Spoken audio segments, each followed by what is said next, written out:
everybody muted appropriately. And we got somebody, oh, the town of Del Norte's on. We're looking at the. Yeah, well, they're just putting various pictures up. Oh, okay. Lindsay Farrell and Justin Rassler. Okay, roll call. Do you want to coach? Okay, roll call. President Nosker. Commissioner Nosker. Present. Commissioner Glover. Commissioner Bothell. Present. There is a terrible echo. Yeah, we're working on it. Are you muted? Well, I had to unmute to. Anyway, I'm muted now. Okay, because this will pick you up. Oh, okay. Okay. All right. Okay, Gene, if you would do the honors. Hey, Father, we thank you for this day. We thank you for being with us. We ask that you watch over this meeting, that the words come out of our mouths be appropriate for our constituents and our county residents. Lord, we just ask we go about our business today in your name. I pray. Amen. Pledge allegiance to the flag America and to the republic for which it stands, one nation, under God, indivisible, with liberty and justice for all. I guess I got things out of order there, but we have a quorum. Adoption of the agenda. Are there any corrections, additions, or deletions to the agenda? I sent in my corrections a while back. for the agenda. Oh, I'm sorry. Nope. Okay, My mistake. so motion to approve the agenda. So moved. Got a motion Second. second? Okay, motion second. Any objections? All in favor, the agenda be approved. Hey, Aye. Okay. Approval of the minutes from the previous meeting. Suzanne, you sent your corrections in? That I sent in my corrections. Yes. And that, Dan, you've gotten those? Yeah, I gave the list to Suzanne here. This is the confirmation that we basically got those three. We had on the list, and there's the bills, so.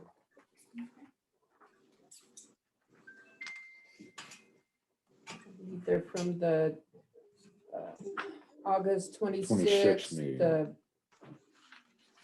Board of Commissioners, Board of Health, and DSS, and The three. and then the ones from August 31st, special meeting.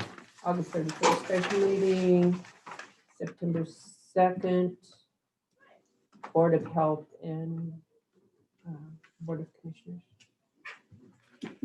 Okay. Are there any other corrections to the minutes? Oh, yeah, that was on. If not, I'll take a motion to approve the minutes. So moved. so moved. Second. Okay, got a motion and a second. All in favor? Aye. Okay, time for public comment. We have no public members in the room. Are there any who are on Zoom that have any comments? Hearing none, we will move on. Consent agenda. We have the accounts payable, the DSS accounts payable, and some voided checks.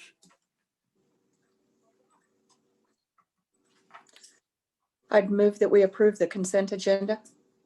The consent Second. agenda, a motion and a second. All in favor? Aye. Okay, we're down to county official and department head reports, and we have Patrick Sullivan here. So Patrick, you've got the floor. Thank you. So we've completed all of our asphalt patching projects for the year. We completed a new test strip of a double chip seal on County Road 14A. So far, the results have been really good. It's turned into a solid road. The bleachers were delivered to the Alamos Roundup Rodeo for their weekend event. We completed a chip seal project on North Farm Road and a portion of the 2 East.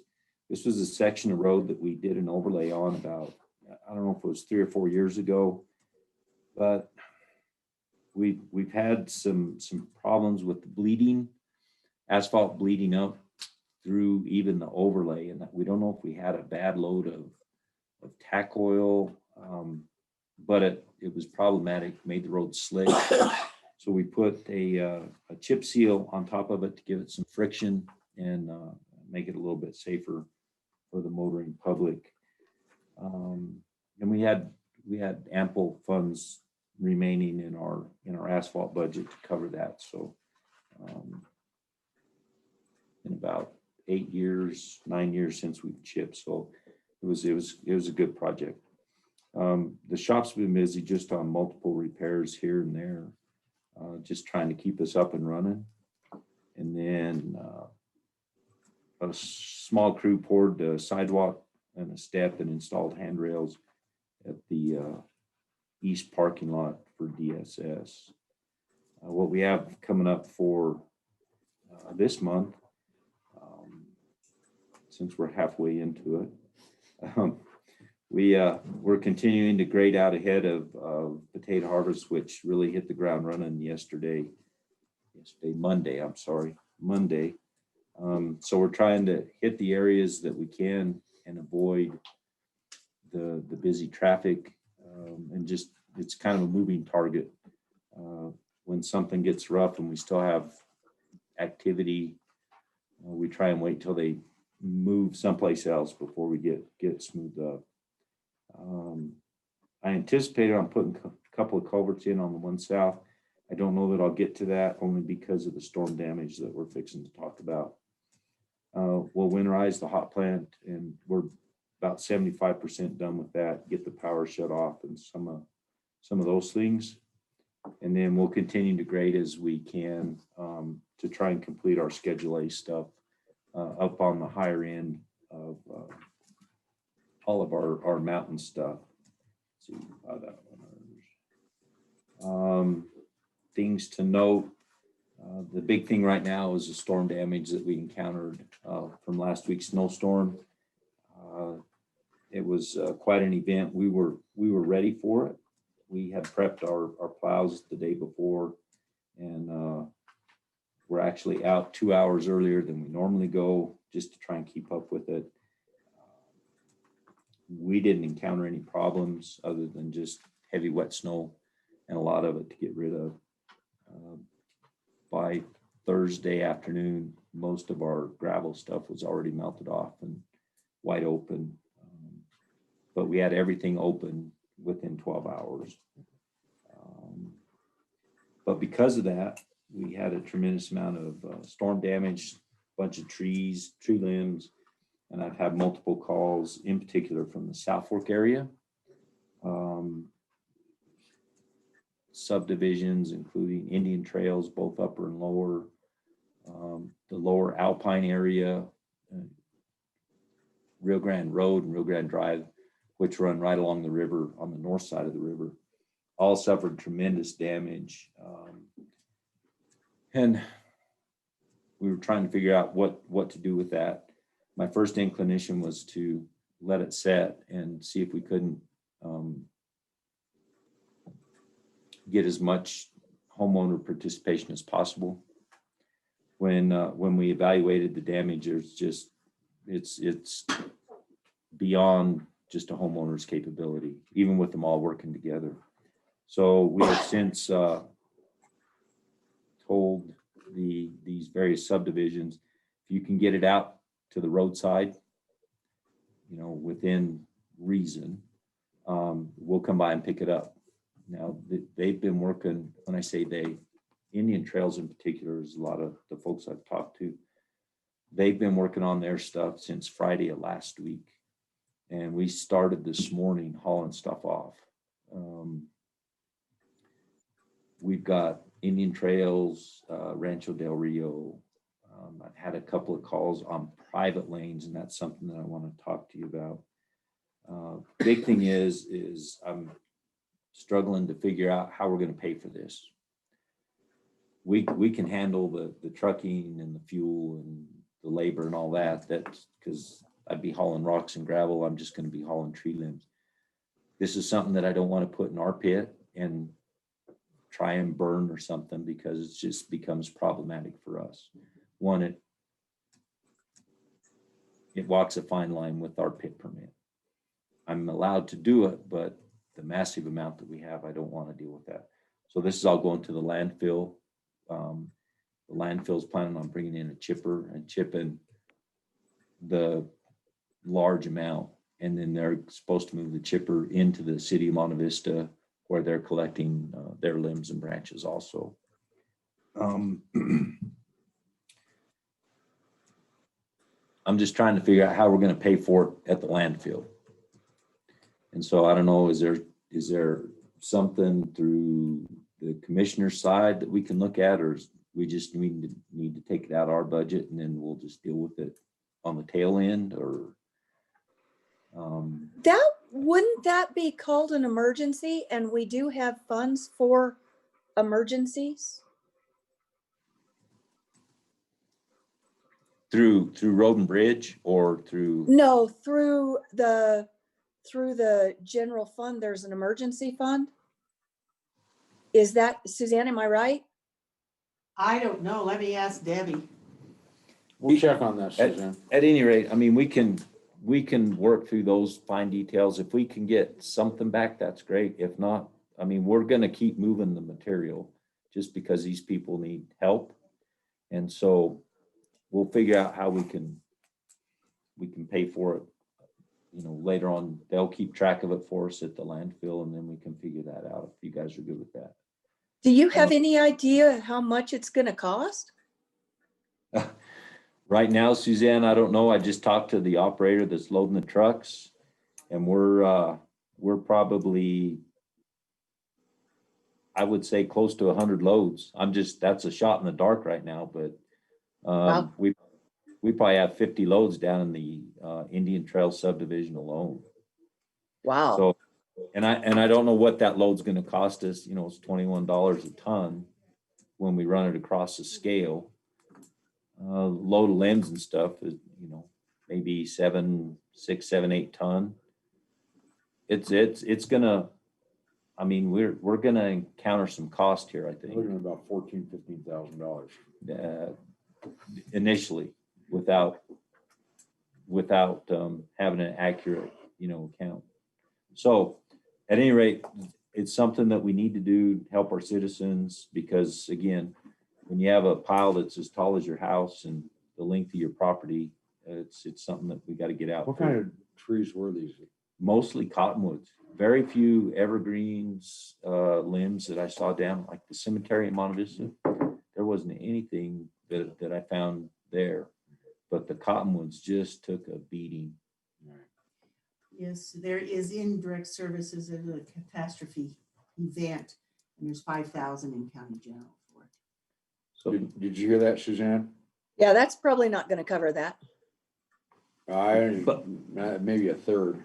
But if nothing else, I mean, anything will help. We can rearrange and we can make stuff work one way or another with that. But my question is I've had a couple calls with regards to private roads. So with our liability issues, I'm personally not in favor of going down a private lane.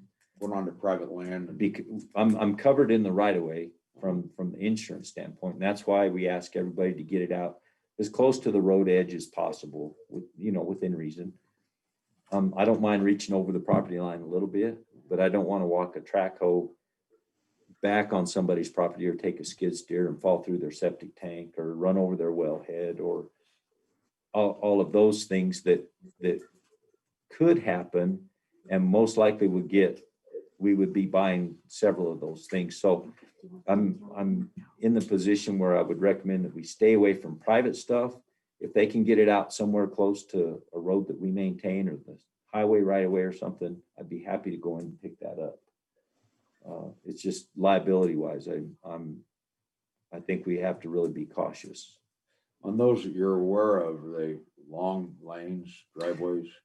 Yes, one is really long. I mean, it's probably half mile, 3/4 of a mile long back in towards the river. I'm going to go look at the site because I talked to a gentleman this morning, but again, he understands that, and if we can work something out that he can get them closer to us, the closer he can get them to us, the better off we are. Again, I don't want to go in and, 6 weeks from now, somebody call me and say, well, my sewer line's crushed and my toilet just backed up and ran all over my really nice carpet that I just put in yesterday. Right. And it just, $10,000. yeah, it rolls downhill pretty quick. So, Well, it would seem to me that the stuff that happened on private property is pretty much their responsibility. When we're talking about off-road private property, it's not right there but close to the right of way. well, and again, it's not right away that we maintain. Right. So all this stuff in Indian Trails is all on private property, but they're all dragging it out to the right of way edge where we can grab that on a road that we maintain that is Sure. on our system. i.e. if I tear the asphalt up, That's on us. that's on us. But if I tear the asphalt up on a private lane, that's on us also, but it's much more costly. Sure. So, and I think about, like the golf course, how many roads and things are back up in there and the roadway system. None of that's our responsibility. So I don't know that it would be up to us to go into those areas unless they had a general collection point somewhere close to our road system that we could come in with our equipment and grab it and move it. Because we're using all equipment. It's no hand stuff. I mean, I don't need people, damaging a shoulder or poking an eye out or, so if we can grab it with the equipment, that's what we'll do and get it picked up and hauled off for them. And then we're going to be hit with a bill at the landfill, whatever we haul in. Yeah, and we can work on that. We have some flexibility with regards to in-kind services there, maybe to help offset that. We have a credit on our side, something that we want to maintain for future, for road and bridge stuff that we encounter. Already under that line item that I was mentioning about, you've already expended just under $18,000. So your 5,000 is long gone. This is all COVA, so we probably can get this all pretty well. All that catastrophe money that we spent is COVID. Yeah, up to date. So Okay, we'll look at it on our end and see what Well, and we come up with. I got a text in on a couple of things too. We'll see what we can do on that. Okay, if we can get, we would hope that we could get some type of reimbursement to help offset the cost. Because I've had a couple of expenditures unexpected that could throw me off. I'm not in danger of being in the tank by any means, but just some unexpected things that sure affected that. But other than that, that's about all I have. We're busy. We have plenty to do. We just keep So going. you got it covered. And this question is, how do we pay for the landfill? We can work that out. And then your private road issue, you're going to work with the landowners to have Yeah, them get I'm it to the just, right of way. what I want to make sure everybody's on the same page, that, you guys don't get a phone call and you commit us to picking something up on a private lane when I talk to somebody else that says, and I said, no, it's a private lane. We can't go down there and we won't for this reason. And they understand that, I believe, but if it's close, I mean, we have to look at each situation individually but as a general standpoint, I would prefer to not. I think liability wise, we shouldn't be in there. That's why we don't plow private roads unless it's liability waiver and all kinds of stuff. And it's just really complicated. So you're looking to us to make sure we don't. That we're all saying the That you same don't thing. commit me to something that I'm not expecting.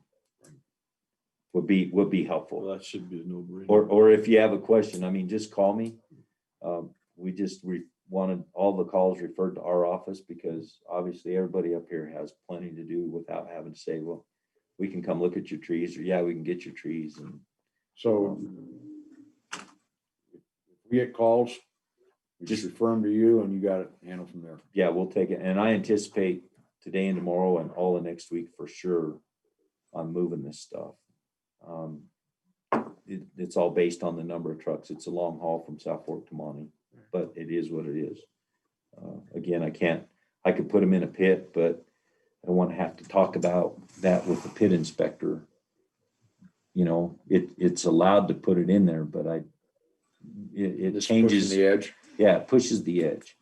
So, and then with regards to gravel pits, I submitted renewal for the South Fork gravel pit to the state land board. It is up for review on, I believe, the 14th of October. Let me look at your calendar. 14th of October for review. They've changed their structure on how they let the lease out now. If this passes or if it goes through, we would have an annual fee of $234 a year. I believe that's it, $234 annual fee for the pit. And then there would be a annual fee for gravel coming out of the pit. Severance type thing. So it would be a $500 per year upfront that would go, if we use the pit, it comes off of that $500. Our royalties come off of that $500. If we, go beyond that, we got to pay just a little bit more. And our royalties change from the amount stays the same at around 59 cents a ton, but they changed their structure based on cubic yards that come out, not by the ton. So it's 89 cents a yard is how the state's figuring it. We just break it down and it's 59 cents a ton for us. So at any rate, that hasn't changed, but we can expect about a $750 annual fee now on the South Fork pit if it does pass, if it's approved by the land board.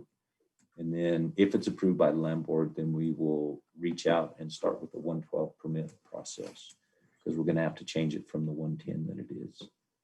But then that ensures us longevity for future expansion, future use, future maintenance on the west third of the county. So other than that, that's all I got. Thank you. Thanks, sir. Give us a call if you Good need work. something. Okay. Thanks. Thank you. See ya. Okay, And thank I'll you. stay off the phone. I just knew your desk is really full. Trying to give you the easy button. Next on the list is Stephen Hunsiger, the coroner for the topper. I don't know if Steve is on or not. Thought he was, but he's not on, unless he's user one. I don't know who user one is. No. Let me check with Bobby. I thought he was gonna try, be watching and call in. Was Stephen gonna just call in if he was there? So, yeah, we're ready. He was supposed to if he was watching, so. I don't know if he's busy or not.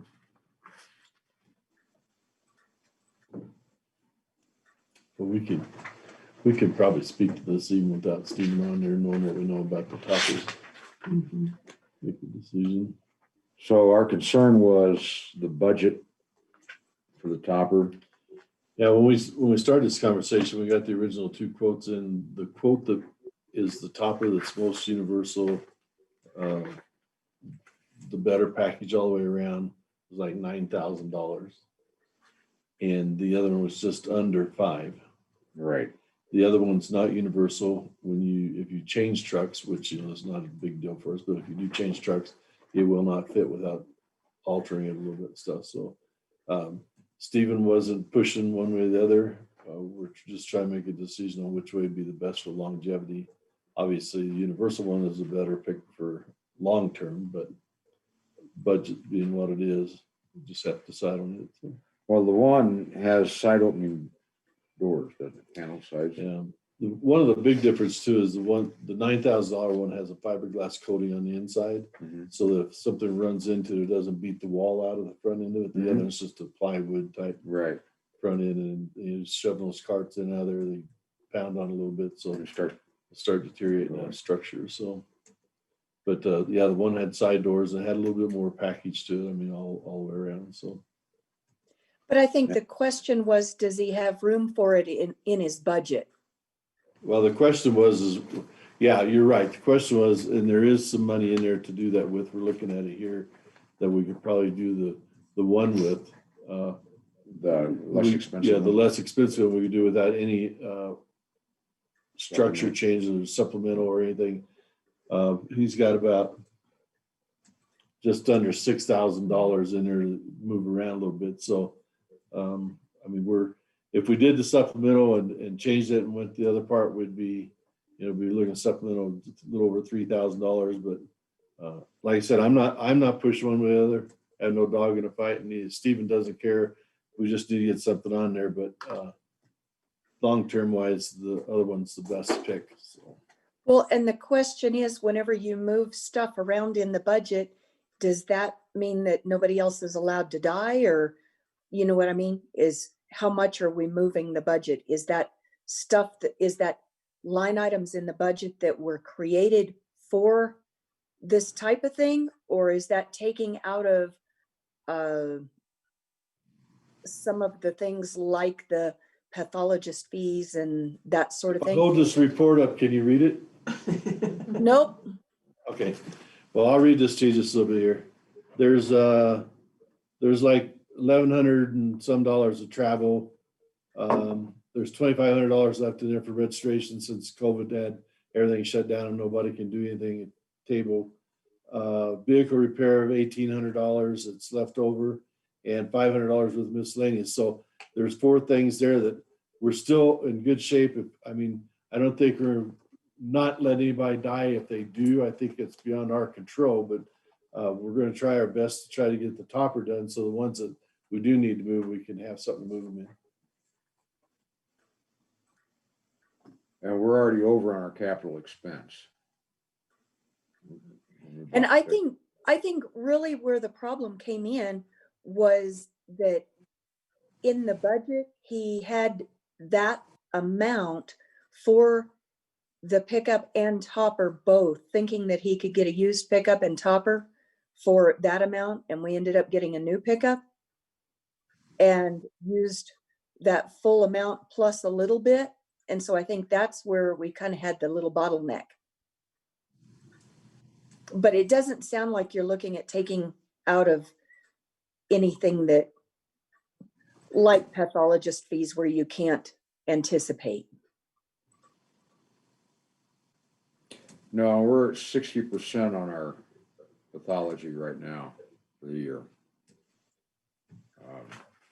Well, So that- and Around. like the travel and meeting expense and that kind of stuff is kind of just not happened because of COVID, and it's probably not going to happen. So that's pretty safe. Yeah. We have just a little under $6,000 and 4 items there. Travel and registrations, vehicle repair. Unless somebody has a wreck with a new vehicle, we're still under warranty.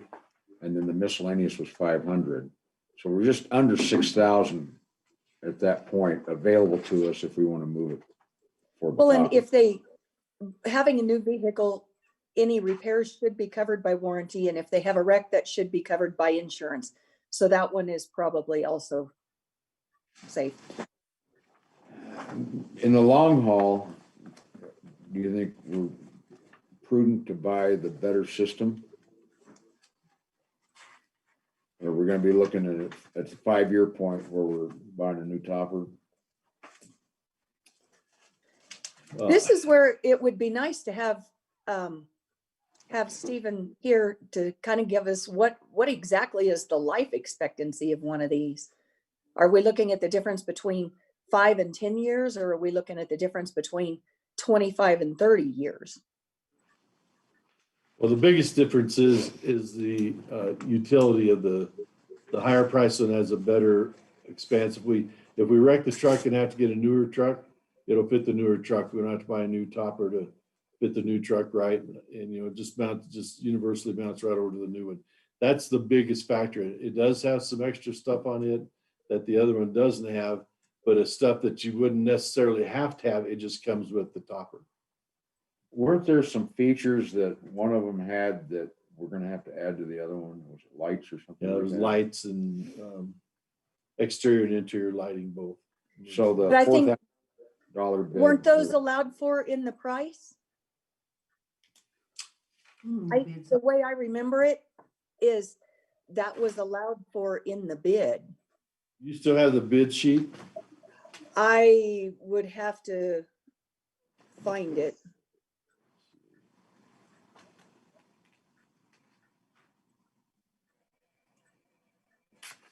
Well, I know there was a, let's see, here's a.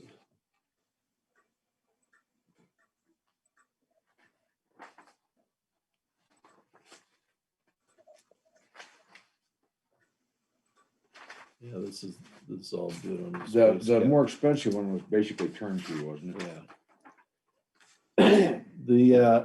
The one that was cheaper had a lot of stuff removed from it. It's still a cheaper made topper, which I'm not knocking it. I'm just saying a little cheaper design. A lot of the stuff is missing off it was on the other one, was built to it. Roof vents. The other one, the higher dollar one has a laminated floor installation package. This other one has had a lot of the stuff removed, like the strobe lights and everything's been taken off of, and it reduced the price of that particular topper that company offers. So, I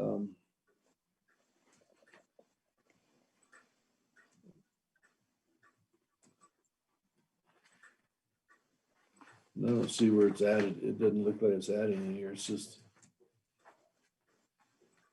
it says the camera package and things built into that price. If you bought a base, that's what it'd be. And So you got a base here, which is still a little bit more expensive, but it's a better. With annual vent, there was, what did I see here? It's got shelves. I don't know how that fits into that. And on the front wall, it prevents the stretcher from hitting the fiberglass. 1/2-inch laminated plywood. This one doesn't have a floor, does it? Just on the bed. And the kit to install on the F-150. Does this include the kit to install? Let me take that one.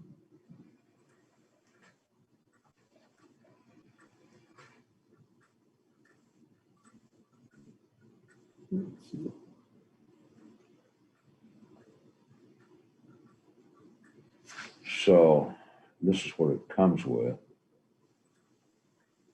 Rear door, big deal, right? I don't know what that is.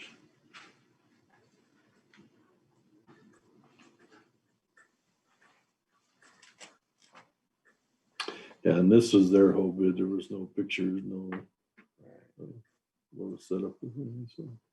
Driver's side shelving choice, no window.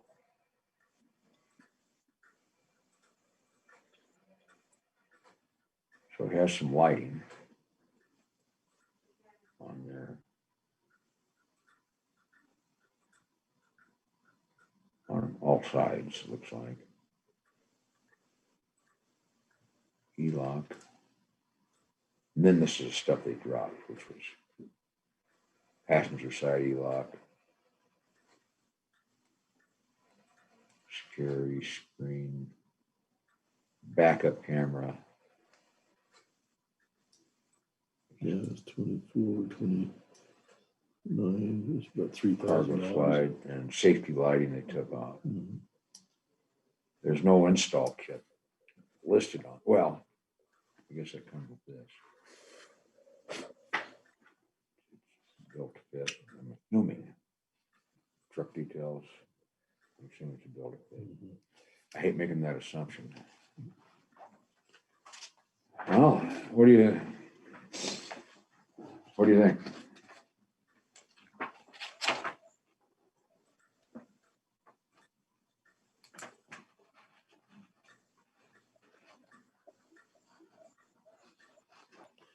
Well, other than have to make some kind of supplement, I think the choice for longevity is the space cap compared to the timberline topper. But it's whatever we think we can handle in the budget, because like I said, Steven just wants to get a topper on it or be able to use it. He wasn't pushing either one, and I have no dog in the fight with either company, so. I'm just trying to figure out value. Which one will bring the most value to the county?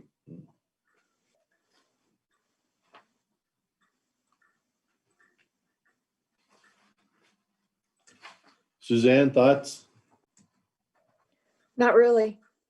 No? Well, I guess the What- question is, do we want to go $3,000 over budget in his department or not? Well, the other, just as a comment, if you have 12,000 left in pathology for the next 3 months, do you flip the coin and say, we will transfer from that line item to this line item and cover it and still be under the bottom line budget, or, and get something that might have more longevity, or just leave it, the money where it is? And my inclination is if you can afford it, buy the better system. That's just my inclination, but I have not seen the toppers. I really can't even guess as to the difference in quality other than what we're reading here. And unless we have a major problem that would cause us to eat up the rest of that money set aside for pathology, we should probably, I'm guessing that we would be covered and just move Well, it between. And if we're at like 60% on the pathology but we're 75% of the way through the year, that may kind of be an indication, and we could, I don't know, I guess I wouldn't have a problem with moving the money out of the pathology. And then I guess if we have extra pathology, then do us. Because Well, do you have to move it now, Suzanne? We Or wouldn't, can we you don't move have it to move here? this, we don't have to move it until I know he's got over the topper, and I was just looking to see what the timeline was, and I don't remember what the timeline was on it, but I know it's probably gonna be 30 days minimum. But we don't have to move the money until we do a supplemental anyhow. right, you can move it. So you would just wait until the period 13 and then make that decision, correct? Well, won't you be doing a supplemental December. or budget? Well, yeah, December or resolution in something, huh? November or December, so you could just do it at that time and include it with all the others that you're gonna have to do. Okay. Well, I'll take a motion one way or the other. Well, I'm gonna go ahead and make a motion, we go ahead and buy the space cap topper, the universal kit that's interchangeable for $98.75. And I'll second that. Okay, we have a motion and a second. Is there any other discussion on it? Objections? Call the question. All in favor? Aye. Right. Okay. that So I'll decision- just, we'll just get a hold of Stephen and have him go ahead and order it then. Okay. Okay, next item on the agenda, Jack Rudder Veterans Report. Did Bobby give you that? Yep. Okay, because I don't have it.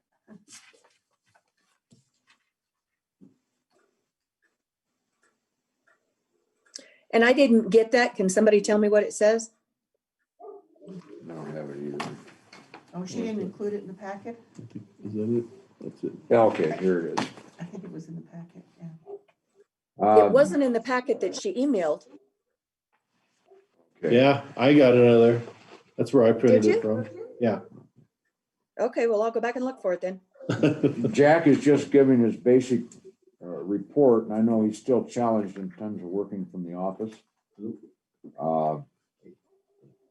So it was just a basic report, 52 calls, home visits, outreach visits, community events. Oh. Yep, my mistake. Here it is.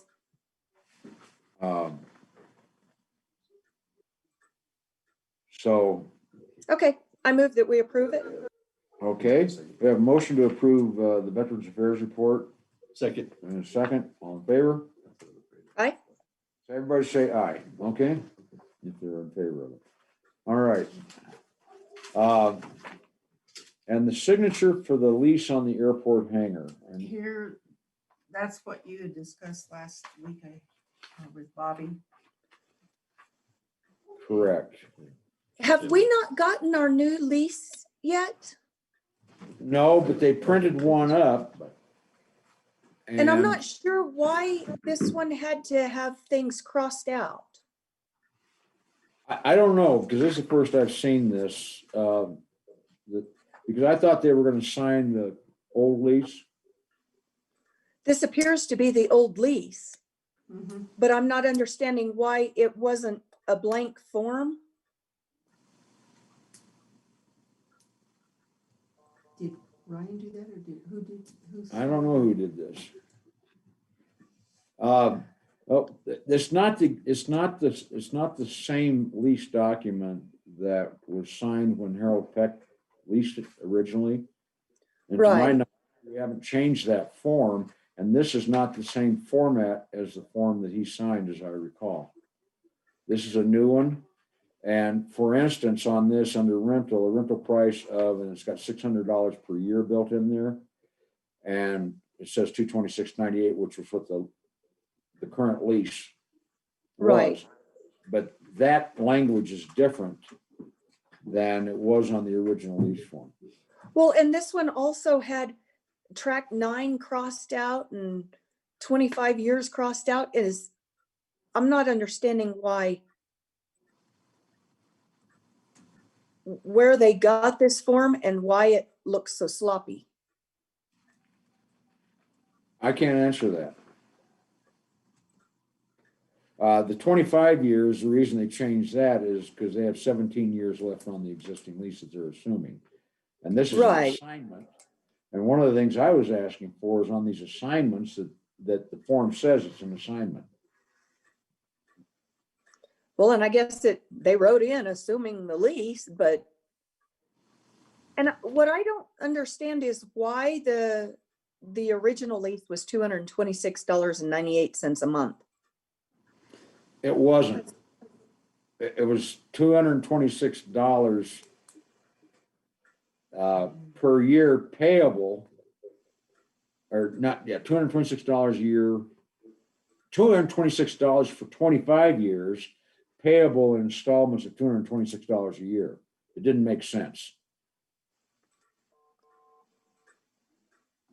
And that's why I say this is not the same document that Harold Peck signed.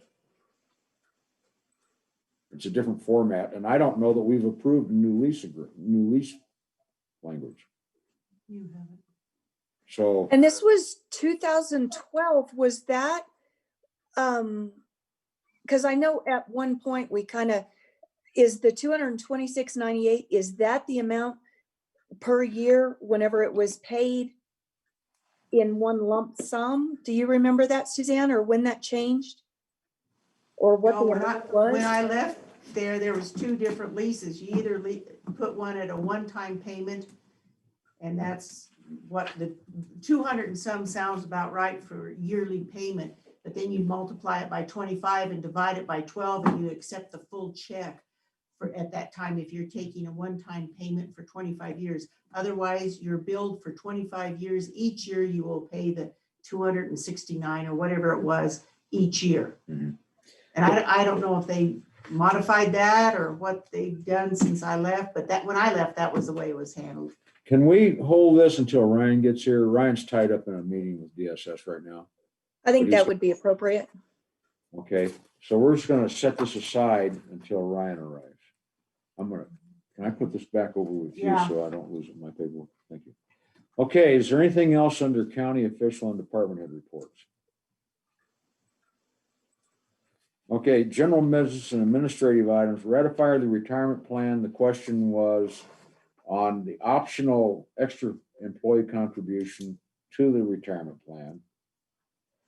The county didn't match. No, that plan didn't change. The 457 did not change. The deferred retirement plan is exactly the same.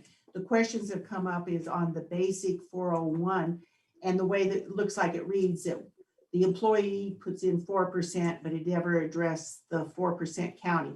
It reads the same as what the current document is, because in that section, it is always whatever we set 4, 5, 6% out, the county has to match. So, but I was trying to get Colorado Retirement Association is renewing everybody's contracts across the state to change the wording throughout it that the legislature wanted changed. It really doesn't affect our plan, it's just words. But we were discussing whether to start it immediately on new hires and not wait for 1 year. And then start a mandatory to put it on. I called Mike Whalen, and he hasn't returned my call. You had to call in and book an hour with him to go over your plan. So I'm sure he's still doing everybody's plans. So I will continue. I think we need to table this until I can talk to him about the question is if we decide to change on when we mandate the employee to start into the retirement plan, and if it can be eased in, or if it has to be, will this plan take effect January 1, or is it going to take effect October 1 on the signature of it? And those are the kind of questions I haven't been able to ask Mike. We have 22 employees right now that are not having retirement taken out of their account, out of their paycheck. And if we change it, how are they going to react to all of a sudden they didn't have 1 year without retirement out? So those are the questions I was still trying to get answered. But we do have 22 employees that it would affect, which is a good number of employees. We have a couple of issues here. One is the start date of the plan, and it affects 22 employees who currently are not having retirement withheld from their paycheck. Whenever we decide to start withholding that, if we try to do it before the 1 year anniversary, they're going to be in for a shock in terms of their take-home pay.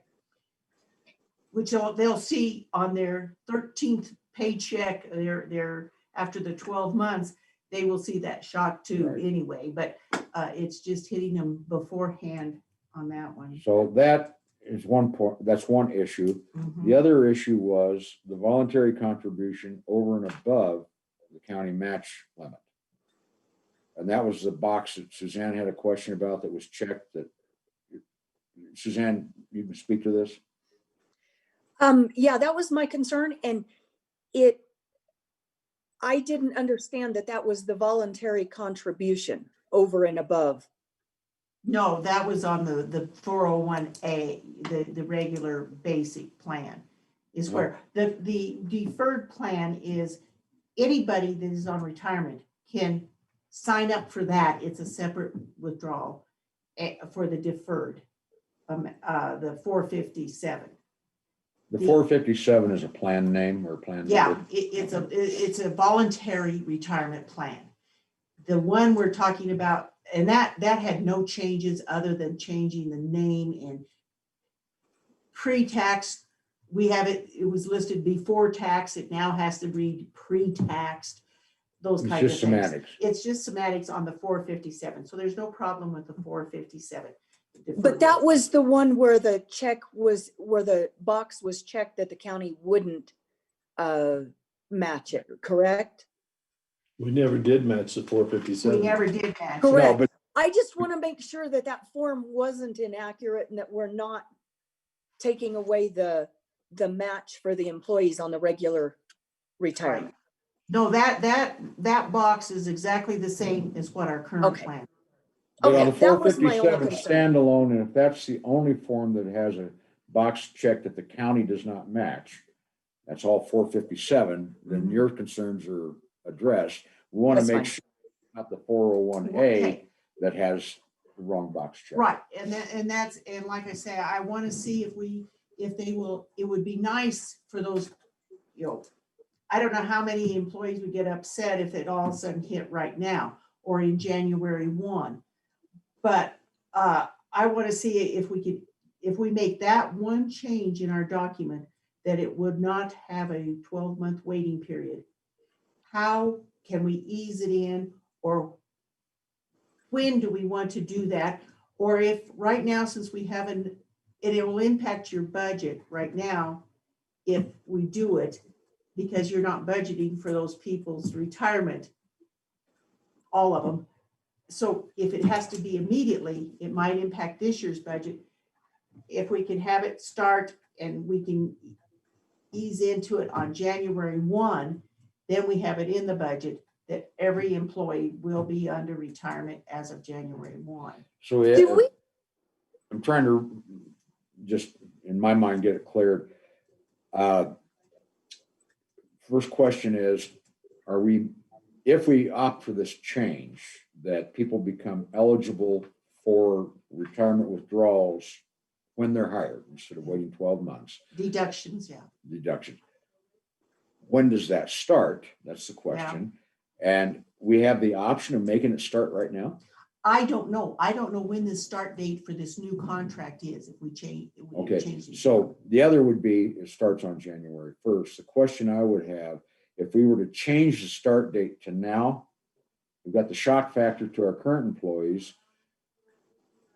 And then anybody who hired from the date we make the change going forward, that's going to be already in place. Yes, And we've got a gap here. We've got a 3-month gap where there might be some hiring taking place.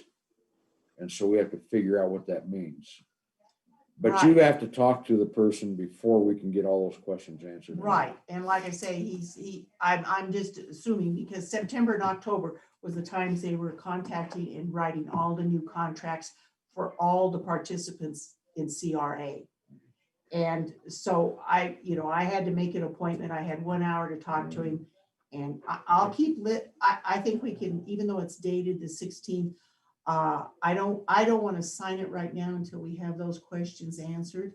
So is the board comfortable tabling this until the next regularly scheduled meeting, at which point hopefully we will have gotten the answer?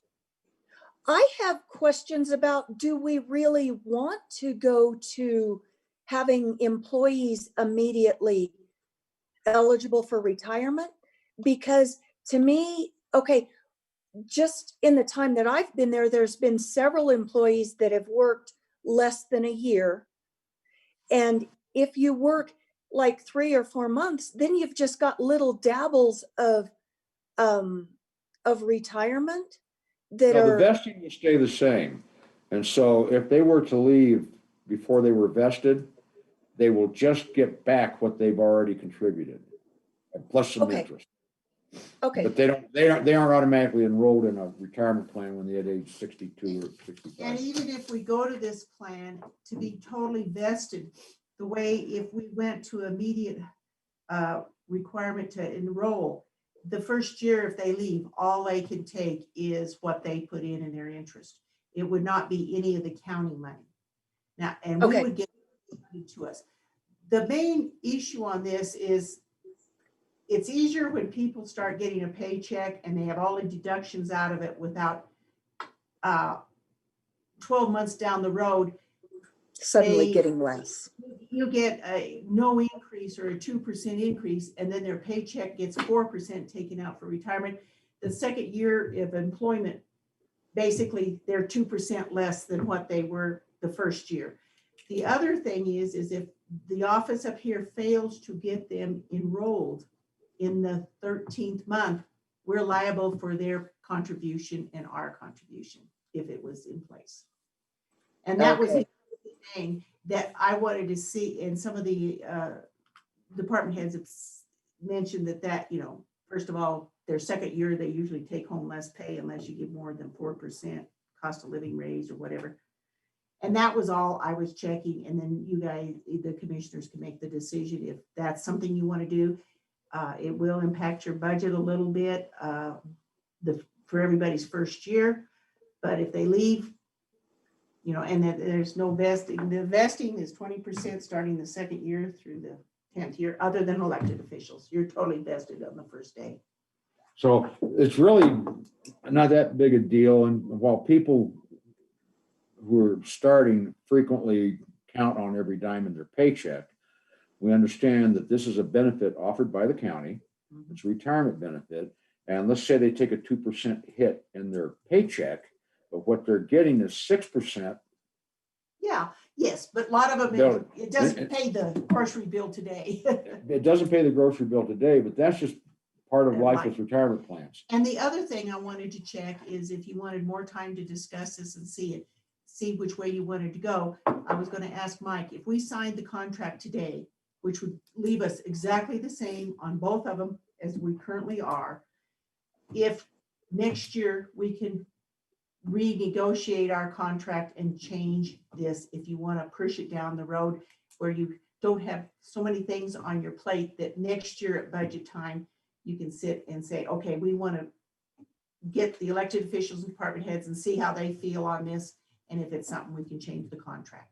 We can talk about that later. The one thing is, if we talk about the shock effect, you're used to getting a paycheck of a certain Yeah, amount it's not going to and go you're away. counting it. If you start with day one with these deductions, you've taken care of that issue. Mhm. And the only thing it does is it saves the county their 4% for the first year of employment. Mhm. And so we would just have to factor that into the budget, whichever way we go. Mhm. But if you're worried about the psychological effect, they're better off starting on day one. That way they don't get the shock of 12 months. And a lot of them don't remember that they were informed that in the orientation. You didn't tell me. Yes, we did. Well, It's on this. who can remember signature says- orientation? Yeah. But we're going to table this anyhow. Is that okay? Yes. Board until next meeting, and then we can maybe answer some of these questions. Okay, you okay with that, Gene? Oh, yeah. Okay, Yeah. we're going to table that until the next scheduled meeting. Next item is Xcel Energy wildfire mitigation letter. Yeah, and I went ahead and drafted it up. I don't know if you want to sign that or not. I can run it. I think, Suzanne, you got it in your packet, didn't you? That No. draft letter. I don't Yeah. believe so. Let me look again. We did. I Oh, got it. yes, I did. Yes, Okay. I'm sorry. If you're agreeable on that, and want to do that, I picked out the language, because they gave examples. I just picked out language and wrote the letter. So if you agree with that, because you said you wanted, I think, to support it, but Are there questions on this? Anybody have a question? I didn't have. Suzanne? No, not really. I do, as always. This is they're having to run this by the Colorado Public Utilities Commission. I'm assuming there may be a rate base issue here. It's not spelled out. well, I think they met with you, didn't they already? I'm not sure Ashley ever joined us. Did we ever get that meeting? I don't remember her being on. I don't think we did. Ashley Valdez. I know we've had some things with Ashley and we've had some discussion about the wildfire things but they were very in-depth and lots of information, and I'm not sure that I caught that piece of it. Well, it says here, Xcel Energy's wildfire protection plan and wildfire protection rider will allow for these proactive initiatives. It's all good words, but I don't know why they're having to ask the Public Utilities Commission for approval and asking for our support on this. What does it do to our constituents? What is the wildfire mitigation plan? It just says they identify them, they'll be benchmarking, working closely with high fire threat communities, and then working with some acronym outfits. But it doesn't say, you're using the words like situational awareness and resiliency. What does that mean? That's my question. I don't see any. How does it look? It's a lot of feel-good statements, but I don't hear anything specific in there.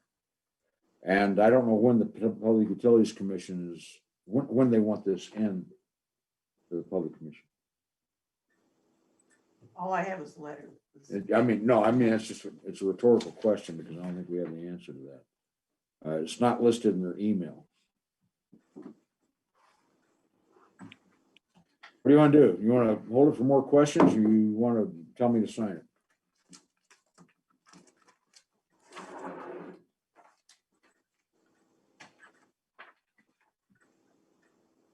I thought we'd received, didn't we receive a brochure on this a few months back?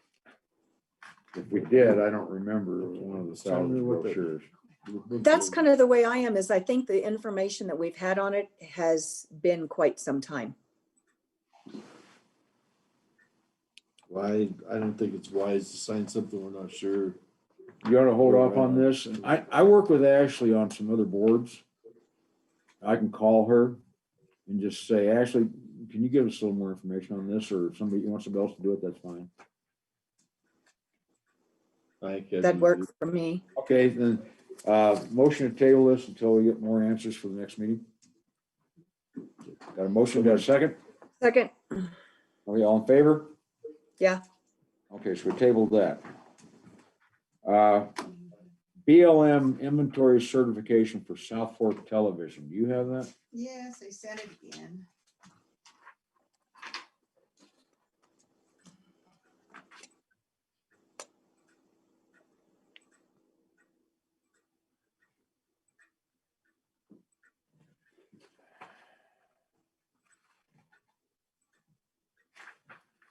I'm saying, I mean, what can we do? Have you seen that, Suzanne? The letter, it doesn't, they want to, as I read, they want our inventory up there, which we never owned it in the first place. That was a TV corporation on all that stuff. Well, nothing's operating up there since for the last 2 or 3 years, just because the power line's down and we couldn't afford to put the power line back from the road. up But to the the county east. never owned it, as I see. So I didn't know if you wanted to respond to it or just let it go. I don't know. well, should we say that the county doesn't own anything up there, that everything is owned by the South Fork Television? Which kind of doesn't exist anymore, but does it?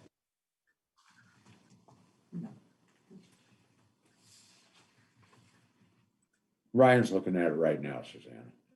Suzanne Bothell. Ryan's looking. at it. Yes. And I have not seen that document, no.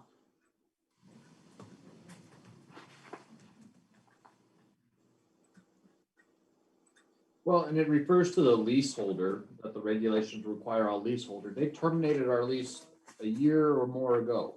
They're no longer a leaseholder on this land. I don't think we should continue to operate as though we are a leaseholder on this land. Otherwise, they're gonna continue to invoice us as though we are a leaseholder. My response, without reviewing the regulations, so that's my only caveat, would be to say, thank you. At this point in time, we're not submitting an inventory. We're no longer a leaseholder. The lease expired as of whatever date and don't need to provide any of this. They can treat it as abandoned property for all I care. I know they're not gonna like that response, but sue us for specific performance. I don't know. But I'll look at Reg 43's 2806, but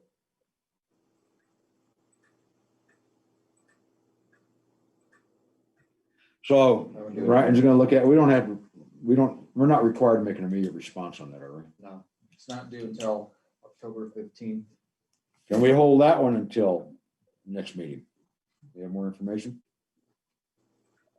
Works for me. Okay, Suzanne, I'll take that as a motion. Second. Got a second to table. I'm gonna, if I can, I'm gonna exercise a little Sherman's prerogative here. You thought the meeting started at 10, didn't you? I did, yes. Okay, and I so, apologize. well, it changed. Okay. And so that happens. You want to introduce yourself and we'll just take your I comment? just wanted just a couple minutes of your time. Okay, John, can you Yeah. have him come to the front? He's moving now. Okay. Just come right up here and sit right here at the table. And if you'll give us your name and your topic. And my name is John Long, Long. And I was born and raised here in Monte Vista and went to school here 7 months after high school. I was drafted, been gone pretty much for 30 some years in the military. I'm here to ask that you just consider paving highway or County Road 28.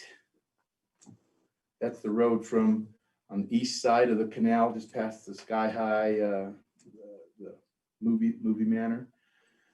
It's a dirt road now, and there's two of them. There's one on the east side and there's one on the west side. And I'm just asking to pave the east one. Can you use that? There's a lot of roads that have been paved. I noticed like 25 has been paved and it goes up to nowhere. 44 has been paved and it goes up to nowhere. And this road connects all the western side of the valley there. People live on that side and they travel up Lariat Road and they go through the city and then they get the main road and go out. This way they could go up Lariat Road, go across the pavement to Sky High and Sky High? yeah, the movie manor. Movie Manor. Yeah, movie manor. Okay, so 28, It's, you live out there in the vicinity? no, I live in town, Okay, but we have all the traffic that goes through that area, goes down through Dunham Road, Dunham Street. All the people that live out in Lariat area, they come down, they go down through the city, stop sign.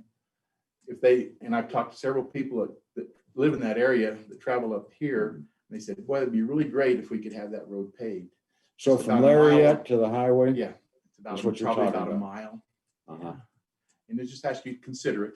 And there's a lot of advantages. You would cut down on dust and stuff that goes into the city because of prevailing winds. That maybe cut down on some medical problems that kids have. And also during the stampede time, they have a detour through the city and all the cars go through the town. And this way we could maybe detour them down that road and then out through that way. The downside, I'm not Yeah. opposed to it. The downside is it's going to increase the traffic speed and the volume on Lariat Yeah, to 160 going up to 28. right. I drive that because I live south of there, so I use 28 to go home. Yeah. And it's, You go down a dirt road. I Yeah. go down, of course, it's dirt road all the way down to Right. to the 2 south. Right. It's fine. But that's just something we take to the road and bridge and make that suggestion, John. That's all. I just wanted to ask you to consider that. Sure. I appreciate your time and appreciate your work. Thank you very much for your. Thank you. for Thank your you for work. coming in. Come back, Thank you. please. Thanks. We'll see you, John. We'll just run that by Pat. That's a problem stretch anyhow. But you got the stop sign at Lariat and 28. And there's kind of a blind spot. You pull up to the stop sign and you can't, if you're on 28, you can't see down Lariat. I got T-boned there because of that. Okay, thank you. Well, that's what he wanted. We're down now to Board of Health. Does anybody have anything from Board of Health at this moment? I can give you a brief from what I got. Do you have anything? Well, for us? no, I just had some things that weren't put on there, and I don't know if you want them now or later, but there's been a request put in from Del Norte for sponsoring football and that kind of stuff. I didn't know if you wanted to talk about that or table it till later or whatever. No, that's not a Board of Health issue, is it? No, I meant under general business, but we can do it under other. We can do it business. under other or Yeah. unfinished. Okay. So under Board of Health right now, so this would be Board of Health minutes. Does anybody have anything specifically? Brian, do you have any updates? As far as there's a letter to the Colorado Department of Human Services Audit Division as well as the State Audit Division that got sent off on Monday. I do understand that Colorado Department of Human Services. Yeah, I'm sorry, DCPHE. I have not shifted gear from my 9 o'clock meeting. Colorado Department of Public Health and Environment Audit Division as well as the state auditor. And it's my understanding that the Colorado Department of Public Health and Environment has already started requesting records regarding some of our public health grants. They, in association with their financial risk management systems team, are going to be looking at a number of the program grants for the public health department and trying to review and make sure that everything is on the up and up, and particularly with respect to our practice of administering stipends to attendees of the Healthcare Coalition meetings, as well as some other accounting practices that at least seem to be, in my assessment, somewhat concerning in how they were carried out. It's something that the board needs to be mindful of. We'll cooperate with Colorado Department of Human Services and the state auditor, get them the records that they're requesting. The first round of information related to the CTC grant, Communities That Care, is due on September 18th, this Friday. And so I anticipate it'll be an ongoing process, and I anticipate that after they request and receive and evaluate information remotely, that they'll actually come down and start digging through files and making sure, again, that everything is where it's supposed to be and that deliverables have been met, et cetera. Anything else? Okay, I met with the public health employees yesterday, with the exception of Nancy Molina, who was not here. One thing is WSB did come in and do a mirror of the hard drives. Secondly, Kaylee is working on getting some reports out that were not accomplished by the previous employees. And so she's working on that. She's kind of having to start at ground zero because there was no continuity, no information was passed on to her. The other concern is right now we're coming up on flu season, and the flu shots are going to take place in October. And the nurse was wanting to order in the vaccine and all the required stuff. And I think there's also a publicity kit that comes with that. And she was concerned about which fund that comes out of.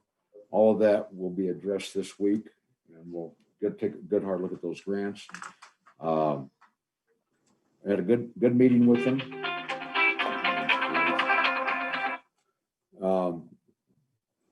We had a real good meeting, and we've got some things we'll discuss under executive session because I do with salaries and what have you.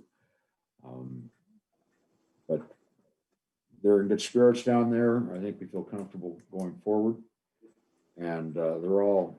My impression was they're working hard as a team to get everything done they need to do. So that's the short on that story right now. And so, is there any other questions on Board of Health? Okay. So that's the briefing on that one. Yeah. We can go on to unfinished business if there are no other questions, and that's the CIC discussion, and that has to do with backing up the history, I assume. John? Yeah. I'm sorry, to back up just a little bit, do we need to accept the resignation that we got from Tony?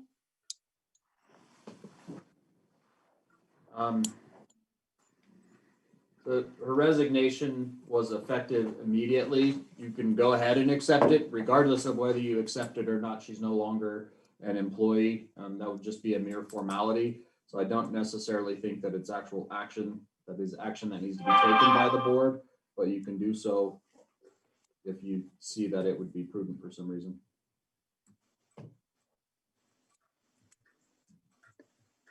Well, I guess in that case, we don't have to take action. That answers your question then, Suzanne? You Yes. good with that? Okay, good. CIC. Okay. Debbie and I talked to Co Clifton from CIC to get questions answered on this quote he gave us to do the moving the history down to our server. And so we had Debbie and I both called him and we talked to him, and First of all, our question was to verify that we did own the program, that we always would have the program. And then what data that could be transferred from their server and their cloud to our server and our responsibility for continued backup, which we have cobalt or carbonite, I guess it is, backup. He said yes, and he says a lot of counties do that. It saves you money on your yearly charge because you're not paying for our storage up here. It'll be on yours. And so he was very receptive to it. And he said, and so we said, well, we need to understand this bid. Long and short, you didn't add the two together. The total cost for them to do this would be $2,400. And he said, then they will get a tech to get it onto our server and then reconfigure it so it'll run with the program. They can dump the data, but you have to have it reconfigured to the program that'll be drawing it off. He said that will take a little time to schedule that, but that's in the quote. And he basically indicated probably in the next couple of weeks, they could get it scheduled. And it would take about 2 to 3 days. He said, you have to understand during those 2 or 3 days, you cannot do any entry or it won't be on the history. I think we'll be fine on that. We can work around that easy enough. So Debbie and I felt very comfortable with this. And so if you want to go ahead and accept this bid for $2,400, that will have every piece of information detailed, not just summaries, on our server since they became our provider in 2016. So. Any comments on that? Questions? I think that sounds like a good idea. Take a motion? That's it. Got a motion? Make a motion. Okay, got a second? Second. Okay, a motion is second. Any questions, objections? All in favor? Aye. Okay, carries. We Thanks, accept the Suzanne. bid. Okay, and then you can move on that. right Yeah, away, I will Suzanne. have Debbie call Cole and get it set up. And then I guess the next thing is we need to get that letter out for you to sign. No, I think we have to have it into them before October 1 or is close to October 1. Right. And were you wanting me to prepare the letter, basically giving them notice? I thought that's what you Okay. had instructed earlier. hadn't you? I think so. I just knew that we needed to have a letter. I wasn't sure if it was going to be from you or from me, but I definitely prepare that. Do we want to wait on the letter until we get the, all of that downloaded? Well, I think if we approve, which you've done, the $2,400 bid, I think they will be compelled to do it.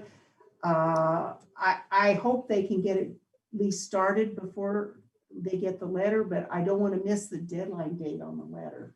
Yeah, so 90 days would be either the 1st or the 2nd of October. I haven't actually done the math, but I think sending that letter by the 30th is what's necessary. Otherwise, that contract is going to automatically renew, and then we'll pay a penalty. We could probably fax it to or scan it and send it to them and then send the certified letter in mail, but they'd at least be notified if you table it till the 30th to sign.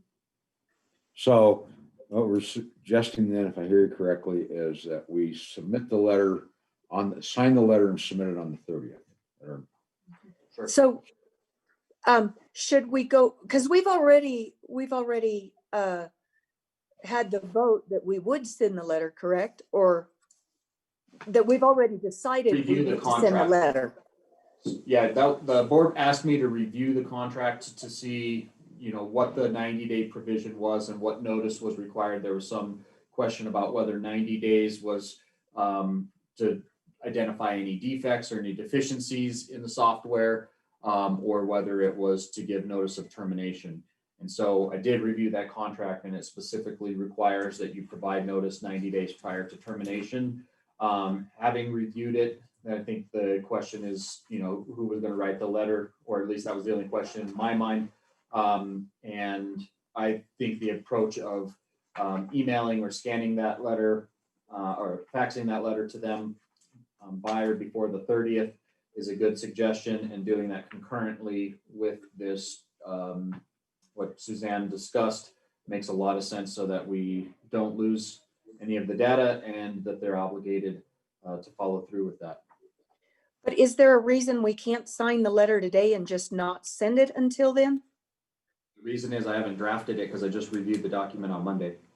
Okay, that would be a good reason. So it's agreed that we will deal with this on the 30th then, and get the letter sent out so that they have effective notice within the, prior to the 90-day cutoff. Okay. On CIC? No. Okay. You mentioned Del Norte support for football. What are we asking for though? I read the letter, but I wasn't quite sure what it was they were asking. Well, it was just a donation. We are asking you for, and I think it's a form letter going out. This is a private football league.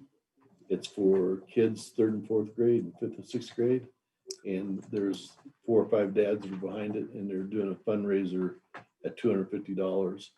They're asking for $250 donations towards it. And that's buying all the equipment top to bottom and furnishing it.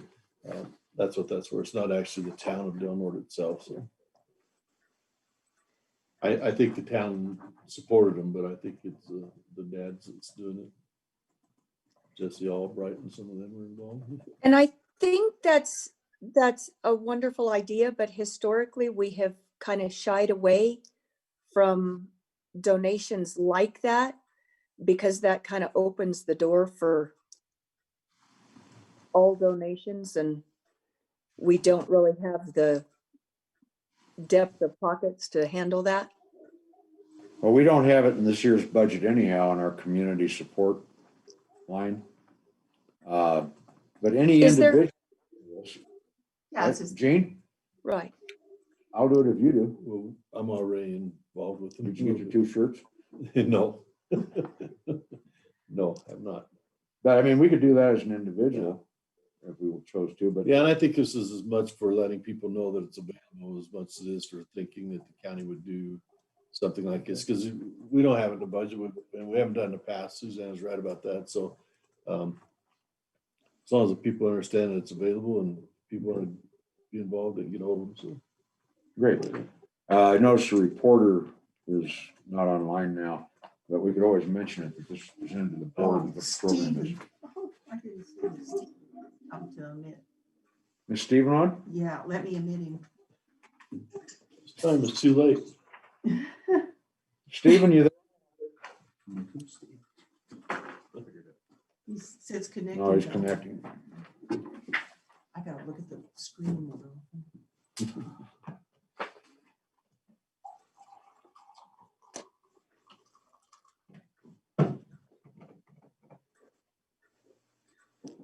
Is the coroner on? Is she still connecting? I'm There, I here. think he's on. Okay. Steve, you're too late. We already decided on the topper. Okay. Sorry. Okay. We went with the, what was the name of it? The Sky cap. Space cap. Base Space camp. Cap. Okay. All Right. right. And And I what- think the story is we're gonna hope that we don't have a lot of pathology fees. Fair enough. I will do my best. Yeah, truly, because there's not enough money in that line item. You're already over because of the pickup. And so Yeah. we're looking at is where we spent less or spending less than we originally budgeted in the coroner's office. And we're gonna anticipate taking money from those unexpended funds and applying them to this topper. Okay. All right. All right. Well, sorry I was late. No, that's okay. Is he supposed to order this now? Now, Stephen, you're going ahead and order that. You can place that order on that. Okay. All right. I certainly can. Okay. You got everything, right? You got all the stuff there too. Yes, sir. I do. Yeah, I've got copies of what I gave you guys. Okay. Yep. All right. I'll make that phone call and get that going. Do you have anything for us? No, sir. I think I'm good.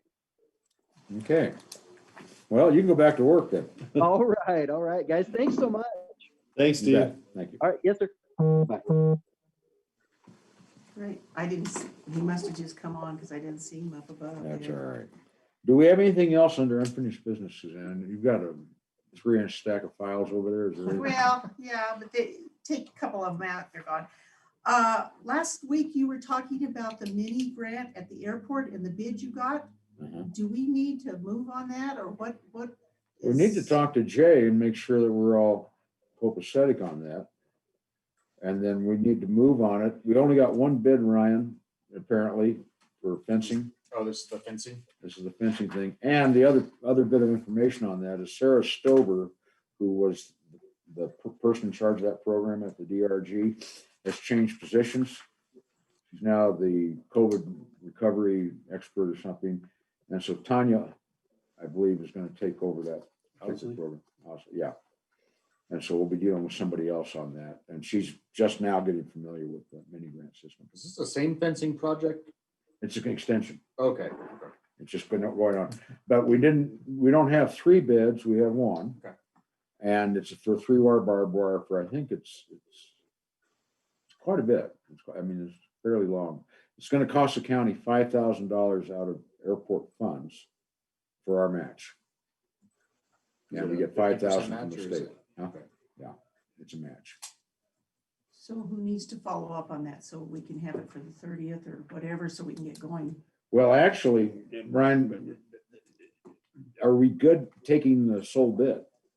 I think that's the only option that you have at this point in time is if you're in a position to accept that bid. I don't know much about that particular bidding process and hadn't actually seen that, so I don't know where he put it out to bid or how he solicited the bids. Without that information, I'm a little bit handicapped, but it may just be that he's gone through the normal channels of soliciting bids, and if that's the only bid that you have, then you're likely in a position to act on it. I think having that conversation with Jay might be prudent prior to accepting that bid and then finding out that maybe there were some deficiencies in the bid process. But I think you've been wanting to have a conversation with Jay and maybe some work sessions regarding the airport in general. And I don't know what your time frame is for moving on this. Well, what happened to us last year is we got backed into a corner and we didn't comply. And we ended up having to eat part of the mini grant last year because we missed all the deadlines. And we don't want to do that again. And here we are in the fall. Yeah. And fencing opportunities are gonna start getting diminished. What I think might, you don't have the bids in front of you and it's not on the agenda today. I just put it in because I was going through my minutes to see what was tabled. Can we just get a follow-up with Jay on, just maybe? He did send out a copy of the bid, but I don't have a copy of it with me. Okay. He emailed it out. Yeah, I've never seen anything regarding the bids. I'm hesitant to just say, yeah, go ahead and approve it on today's agenda without knowing information. I think that'd be a little bit reckless of me, but I think if we, maybe Suzanne, if you're able to get in touch with Jay and find out, A, what the deadline is, if there's a start date by which this needs to happen, certainly if there's anything in terms of the matching grant, in terms of a time frame, and then what other bids, Yeah. or how he went soliciting the bids so that we can at least follow up with commissioners and find out like 7,000. if there are any concerns there. It was quite. It was like Yeah, 25 or something, but I couldn't really. If you want me to try to I get a can't hold go of with Jay this. on that, I'll do What's that on those questions. And then since we're pushing the deadline and other things on the table, we might have to have a work session or something.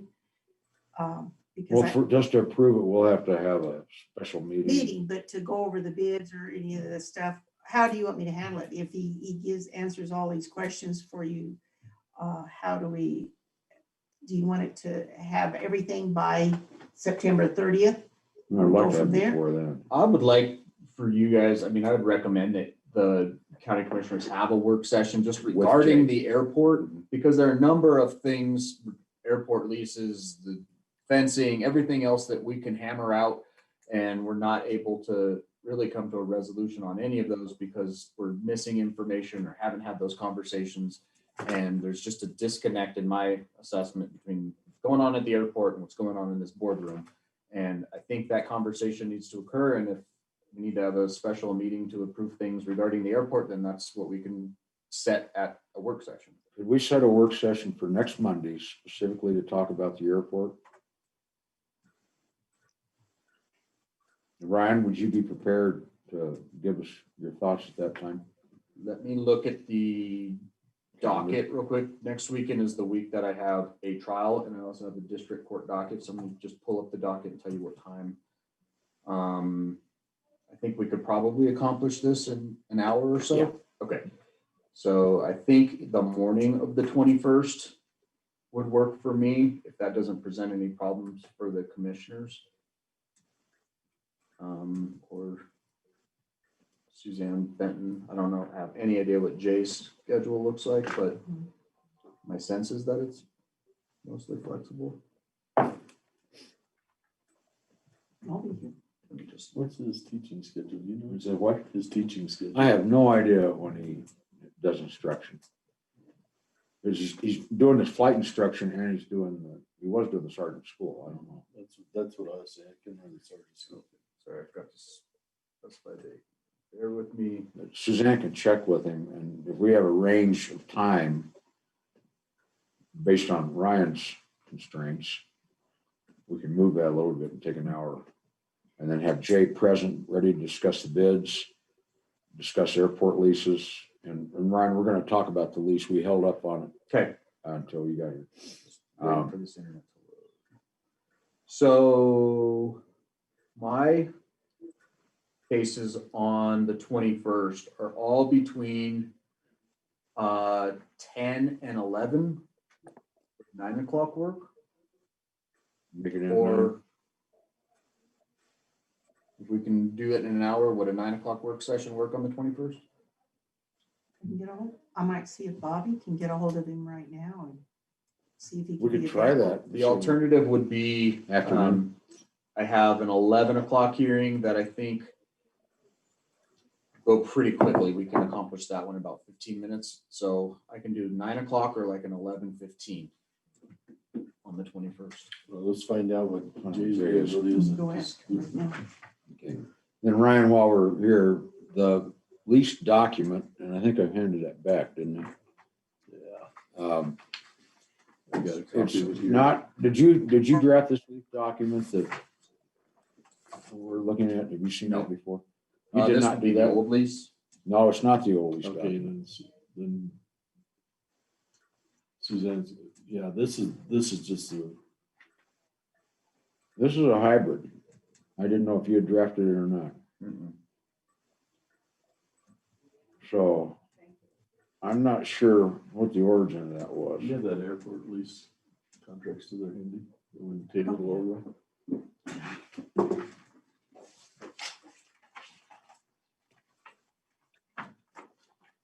That's the same, isn't it? Or is it like- Yes. I just wasn't sure.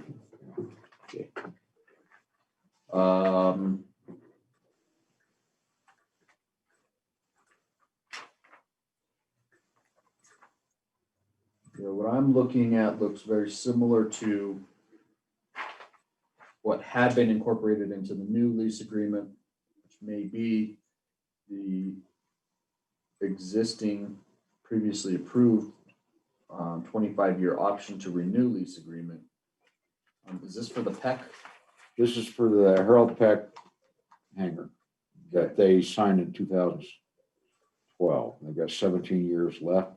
The hangar purchaser is assuming the lease. Did we ever get a request to assign the lease? No, Okay. From the widow? Or- yeah, we gotta get it from, Sally, I believe. So I don't know. But I think this is in the leases, it talks about a packet, a information packet or something, operating or airport policy plan or something like policy. whatever. Operating procedures reference? Yeah, and I'm wondering if in that we need to, because I don't know that I've ever seen that, that document or set of documents or whatever.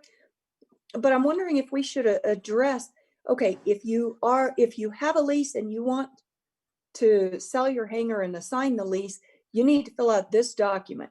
If you want to do this, this document needs to be filled out, where it's all in writing, because I'm not sure if any of these people know what documents need to be filled out, nor do they know what those documents look like or where to get them or anything else.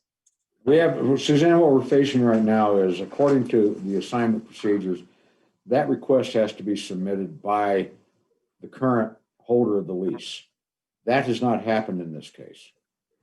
Okay. Secondly, we have a lease document whenever the Pecs leased that lot and built their hangar. That is the only controlling document right now on the lease. It's the old form.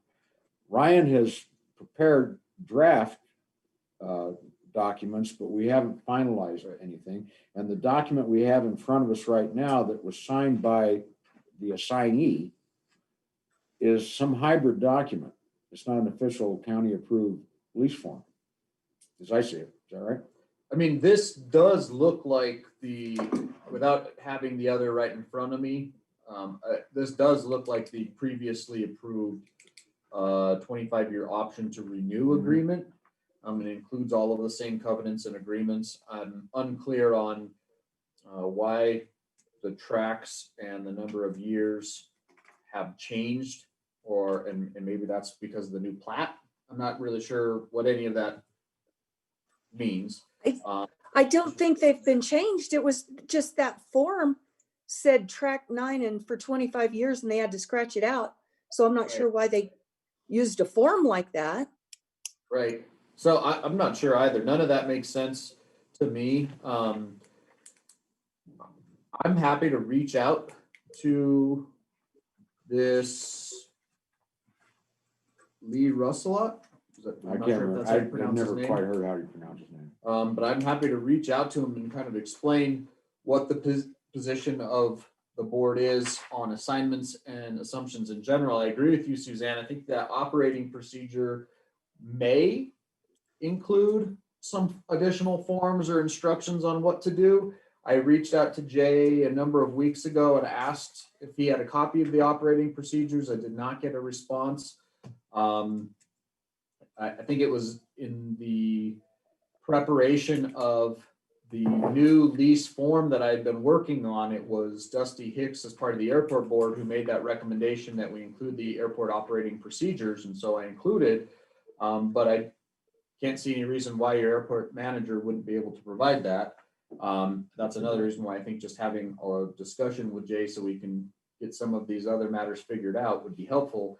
But in the meantime, with respect to this particular lease, I don't view it necessarily as an assignment and an assumption because there has never been a request by Ms. Peck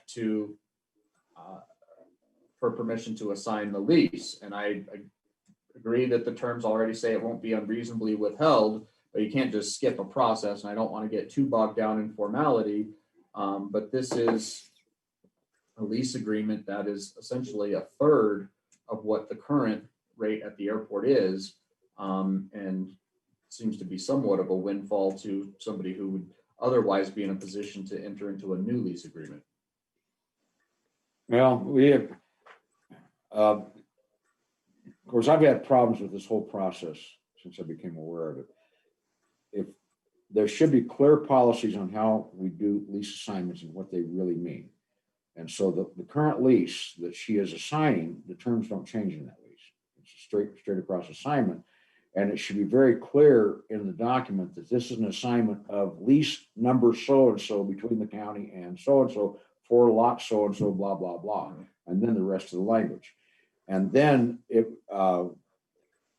since we've got this cobbled up rate increase language, which I'm not sure is in that document, okay, where we can only increase it by 2.5% at the end of the 25-year lease, we will never reach the current lease rate of $600 a year. It's not 2.5%, it's 2.5 times the original lease amount. Okay, 2.5 times. So that does cover us. Right. In which case, but we need to make sure that all of that is consistent with what we want to do. Because if we ended up 25 years is a long time to say your $200 lease can only go up to $500 or something. Well, what you have right now is property that's been sold, personal property that's been sold out at the airport. You have somebody who's submitted a lease agreement and basically named his own terms on a lease form purportedly provided by the county, but what you don't have is a record showing that the county has ever, in writing, approved the assignment and assumption of the lease agreement, which is the formal action that the board would need to take, so that there's a clear record showing what happened, at least at the county level, with respect to this particular hangar and the lease for this particular hangar. So I'm not advocating against the board approving the assignment and assumption, but I think we need to have a conversation with Mrs. Peck and with the proposed lessee and make sure that we go through those appropriate channels and have a clear record. And Suzanne, what's happened here, my computer went blank on mine. We have this random leasing thing going on out here, and the stuff isn't coming to the board real time. And we're kind of getting it after it's already kind of messed up and assurances have been given, and we haven't seen it. So you need a procedure for. We need a policy on how we're going to handle this stuff. And we can have that conversation with Jay. And Jay did say he could meet with you guys anytime after 11:55 on Monday. So he's got classes. Oh, man, I had 11:54 set aside. So does that mean after lunch? And Ryan, what's your schedule after lunch? Because I think it's going to be more than 1 hour. I think we've got several items to cover if we do our homework ahead of time. If I can appear by Zoom, I think I can do after lunch. Will that work? Yeah. Okay, So we're going to set it for 1 o'clock that'll work. on Monday. Suzanne Bothell, you got that? I can't look at your face anymore. My computer died. Did we say 1:30? After 1 o'clock. 1 1 o'clock. o'clock. Okay. And Ryan may have to attend by Zoom, but that's fine. And whatever works for you, Suzanne. Suzanne Okay. Bothell. Okay. Gene, you go to that? Sure. Yeah, okay. So we've got that set for a work session. Bobby will post it. Okay. And then if we can find time, it's going to be kind of a broad discussion, I think, not just about an airport lease. Yeah, I just Okay. airport in general. We got grants, we got, The okay, operating policy, also the new leases and the grant. That's what I have down. all right. Okay. Sounds good. Is there anything else right now under the unfinished business or the airport? Ryan, I'm trying to jump down this so we get into executive session and get down to the nuts and bolts and some things here, personnel. Do you want to move stuff around if you need? Well, no, you have to come back We in. would have to come back in. We have to come back in anyhow, but we just do it to adjourn. Okay. So sales tax report information, anything significant there? I think it went out to you guys. We saw it. I've seen Anybody got a question? Okay. Nationwide proxy, is this the electoral college thing? No, this is on one of the benefits you have through Nationwide that's offered to the employees. It's just the standard. They're having board meetings and we have to sign proxies. Oh, That's all. No one ever attends. I mean, unless you. wanna okay. go Do we that- need to sign this proxy? Yeah, unless you just want to ignore it, but Well, I'm not signing it without authorization. just giving your proxy for the vote for the election of the Right. officers of that. And who are we giving proxy to? The Nationwide Board of Directors to offer our proxy votes. And it's Okay. for members to the board. I would move that we do that. Okay. Second. Second, we got a motion second to authorizing me to sign the proxy for the Rio Grande Commissioners Nationwide Insurance. And I'm we're not joint owners, are we? There's two boxes on here. Oh, whatever is that the form or is it the proxies attached to it? I don't know what's attached. Oh, Well, there's like three of these things. I'm Yeah. not quite sure. Four. There's four documents for Oh, signature. it's probably for the 4 funds that get payrolls. They're all different Mhm. numbers on here. Yeah, it'd be for the different funds. Okay.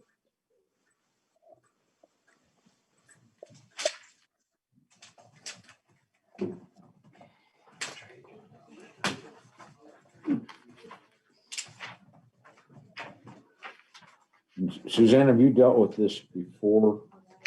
This signing project, it was addressed at Trish Slater.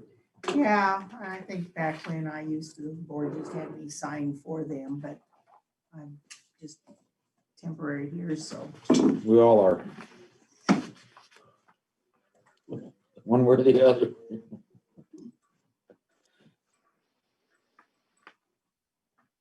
Dean and Deanne and Ryan going from.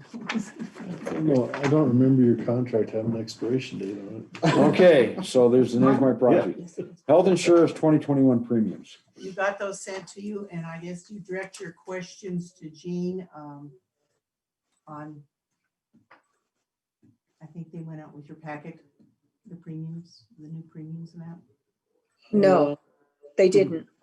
I didn't see that. Oh, I thought they went out. Okay, well, let me get Bobby to, Well, while we're waiting on that, can we review and or approve a resolution to approve the pest district member?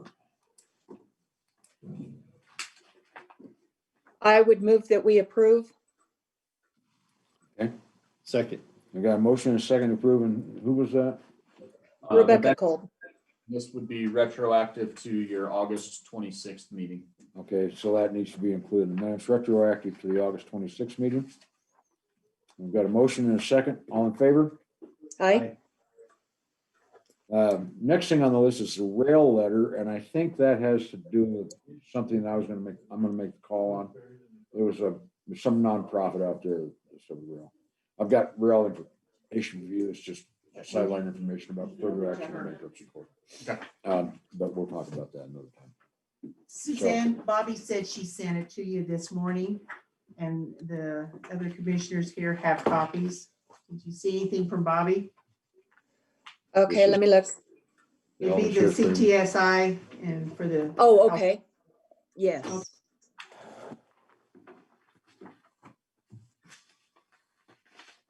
So I'll let Jean, since you're on the board. We had some pretty good results with the conversations with the insurance companies. We were at 7.5%.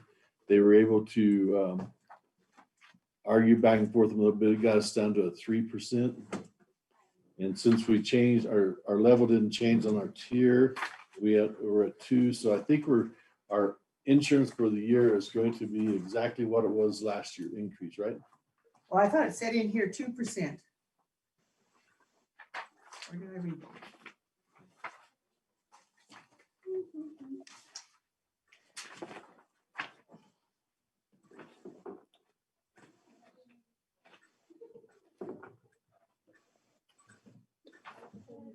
I didn't get anything that had numbers. All I got was a cover letter. Oh, you didn't get the options? I got a sheet that just is a memorandum that gives the options, but it doesn't have any numbers.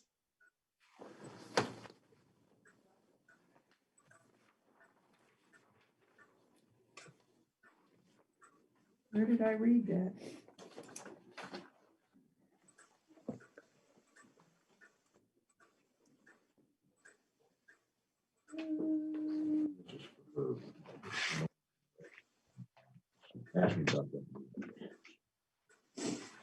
Well, I know that This that doesn't have health it. and dental and everything What's that? else was exactly the same. I didn't look at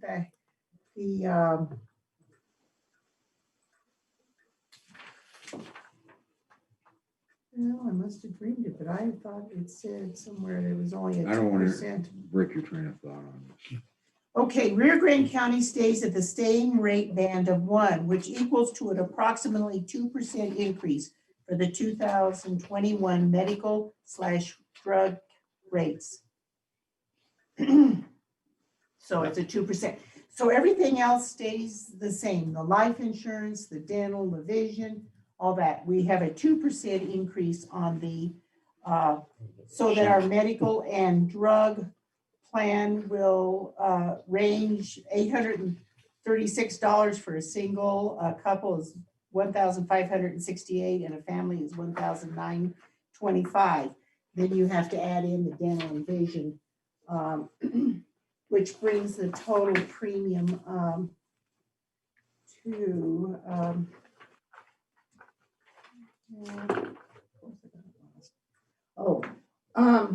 that will bring the total medical plan to $860.20 for a single, $1,616 for a couple, and $1,987.70 for a family.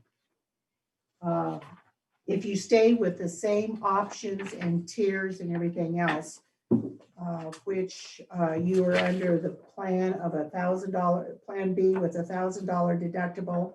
The dental is Plan B only. Vision is no change. There's only one, either take it or don't take it. And that the employer package, that the employees have to take all the benefit plans offered. They can't just come in and just take dental or that. And that's the way you've been doing it. There's no change in the life insurance, and that we will do employer paid on the life insurance, and that we are a tier 3, which means we have 3 tiers.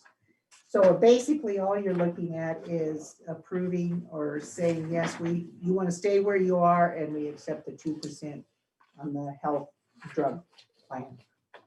I would really like to consider going to the choice plans where people do have a choice and have an option, and, you know, like where it could be less expensive for the employees if they chose, like if they don't have vision issues, then they don't need to take the vision, or something like that, where they could, or if all they have is vision issues and they have possibly a spouse that has health insurance but doesn't have vision, that they could choose that. Suzanne, I don't disagree with that as an option to go that choice. I do think at a time where we don't have an HR director sitting in there to really take that job on, I think the extra paperwork and everything right now to try to handle that, we may not be able to accomplish all we want to do to help everything. I think it's just too time consuming. I think if once we get somebody sitting back in that chair that's in there full time, I think that'd be a good option to explore. Because I know we talked about that a couple of years ago and didn't opt in then. We probably should have, but I think right now may not be the best time with not everybody in that position. Well, the other thing is with the conversion, we will have to build the charts and everything so that it would pull out, you know, if it's dental only, or if it's dental and vision and that, or, you know, it's different combinations. Everybody will take health and drug, but then you have the option of just adding it to your health, or taking a standalone, retire the dental and the vision. So that means building different charts and everything else to get the payroll to work. And it's true, this won't take effect till January 1 payroll, but it is something they'll probably want to have done at this time, just so it's there. We don't have to pay Tyler extra to get that put in.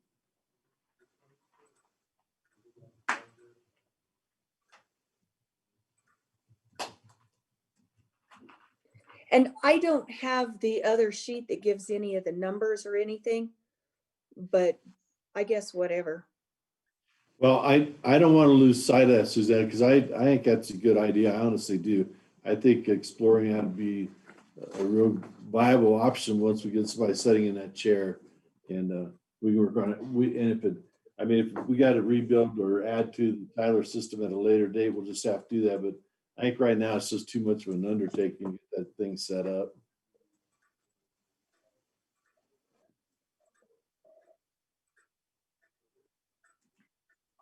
Basically, as long as you stay with the what, don't give them the options for medical plans, then that would really get into a discussion and a lot of paperwork to say, I'm gonna take the cheapest plan and it might have a $6,000 deductible.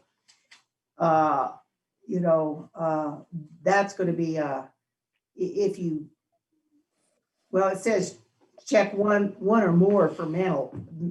I think Alamosa County offers 3 different ones and they're under CHP. I think there's some other counties, Gene, you might know more of sitting on that board, but it's just more of a bookkeeping and a payroll issue of how many you offer and the enrollment to explain every option. But dental and vision are pretty simple. Well, I know a couple of years ago when I think it was the first year I was on that board, but there was about 3 of the counties that opted back out of offering it, went back the other way because they couldn't keep track. They lost their HR director and stuff, so they changed around. But I know there are a few. So I do know Alamosa has that for sure. So.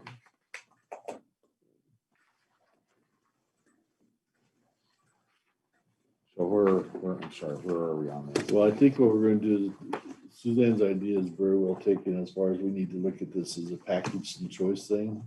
Right. But it's something I think right now with no human resource and Tyler conversion, and everything, our best bet would be to look at after the first year and make adjustments we need to the system. Can we do that? We got time? But I think, Yeah. I think you have to make your decision this time of the year. And so whatever decision we make now is what we're stuck with for the next year. Yeah, you're absolutely right. I'm just thinking it'll give us time to really put the thing together. And this may be something we need to discuss a little further into, but I just don't see taking this on right now with everything else that's going on myself. That's just my opinion. Well, we need to figure it out for budget purposes, don't we? And we're gonna be talking about raises and what have you. And does this affect the amount of money we have for compensation overall? And see, the problem being is your agreement it has to be returned no later than September 28th.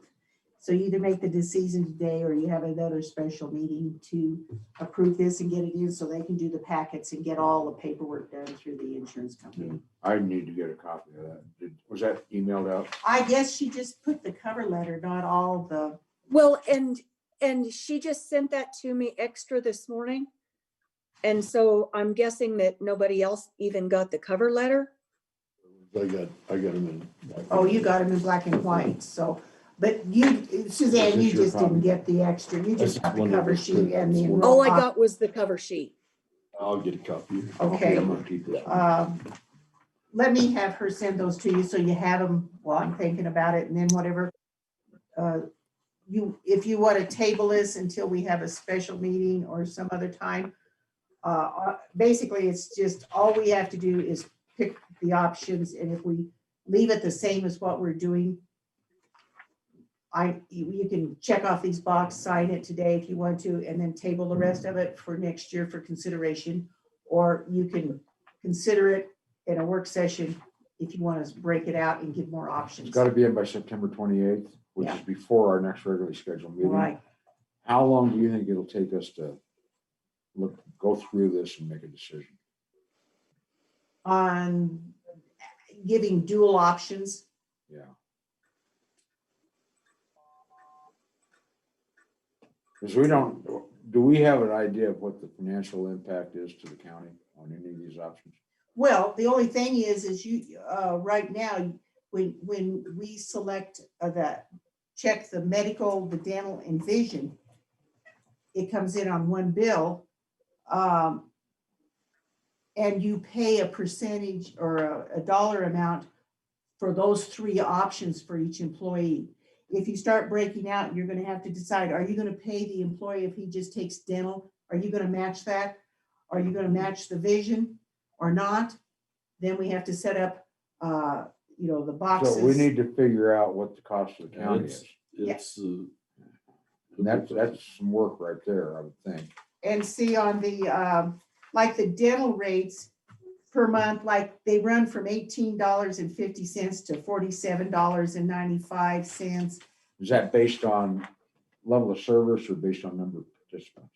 It's based on if you take it as a single, couple, or Okay, family. so number of participants. And then the vision rates are 570, 1135, and 1475. So you're talking about at the most, if you're a family, you're looking at about $60. Are you going to match if you take both of those as a standalone, no health and dental, or health and drugs? And I think that's what you're asking, Suzanne, that if somebody wants to just take dental or just take vision, and they're not Or on possibly have a different deductible, or, you know, some different options where it could be, if they have a really healthy family, that their insurance could be less. well, if you start into the main health and drug plan, then you have various plans. You have medical, 1, 2, 3, 4, 5, 6, 7 plans. And they have different deductibles and that on each one. And right now, under your 1,000 plan B 1,000, right now that has $1,000 deductible. Then it goes to a $1,500 deductible, 2,000, or a health plan, deposit plan, which will be more work also on keeping the health deposit plan, I believe. So in the past, you either took everything, the health, the drug, the vision, and dental, or you took nothing. I took it from what you were saying, you wanted to have anybody to just take health insurance, not the dental and vision. Other people could take just the vision or just the dental. We should give them a lot of choices so they could do something that fit in their budget. Well, the question is can you get this all done and decided, or unless the commissioners just make the decision and say, okay, we're opening up, you can decide on this, this, and this, and this, then we're going to have a lot of, we're going to have CHP come down and have trainings and help people enroll, and that'll all have to be done before, I think in October. Well, basically by middle of October, we'll have to have that done so they can submit it to the insurance company, so the insurance company can actually get the cards and everything processed through the applications by January 1. And so we'll probably have to call Meredith and see how much time it'll take. Oh, she working down that. What's a deadline date for us to have the packets and all the enrollment forms back to them, to the insurance company? Well, it almost sounds like this is not something that's going to be doable this year, but this is something I've asked about every year since I've been on the board. And every year, this is whenever, so I don't know. I guess maybe I should just give up on this one. Yeah, well, I think it's a good point, but we just. I don't want to give up on it, Suzanne. I apologize that we didn't get anything done on this, but this is one I think we probably ought to start on. But this is the answer that I get every year, is we don't have time to do it now, but nobody wants to talk about it in January. Sorry.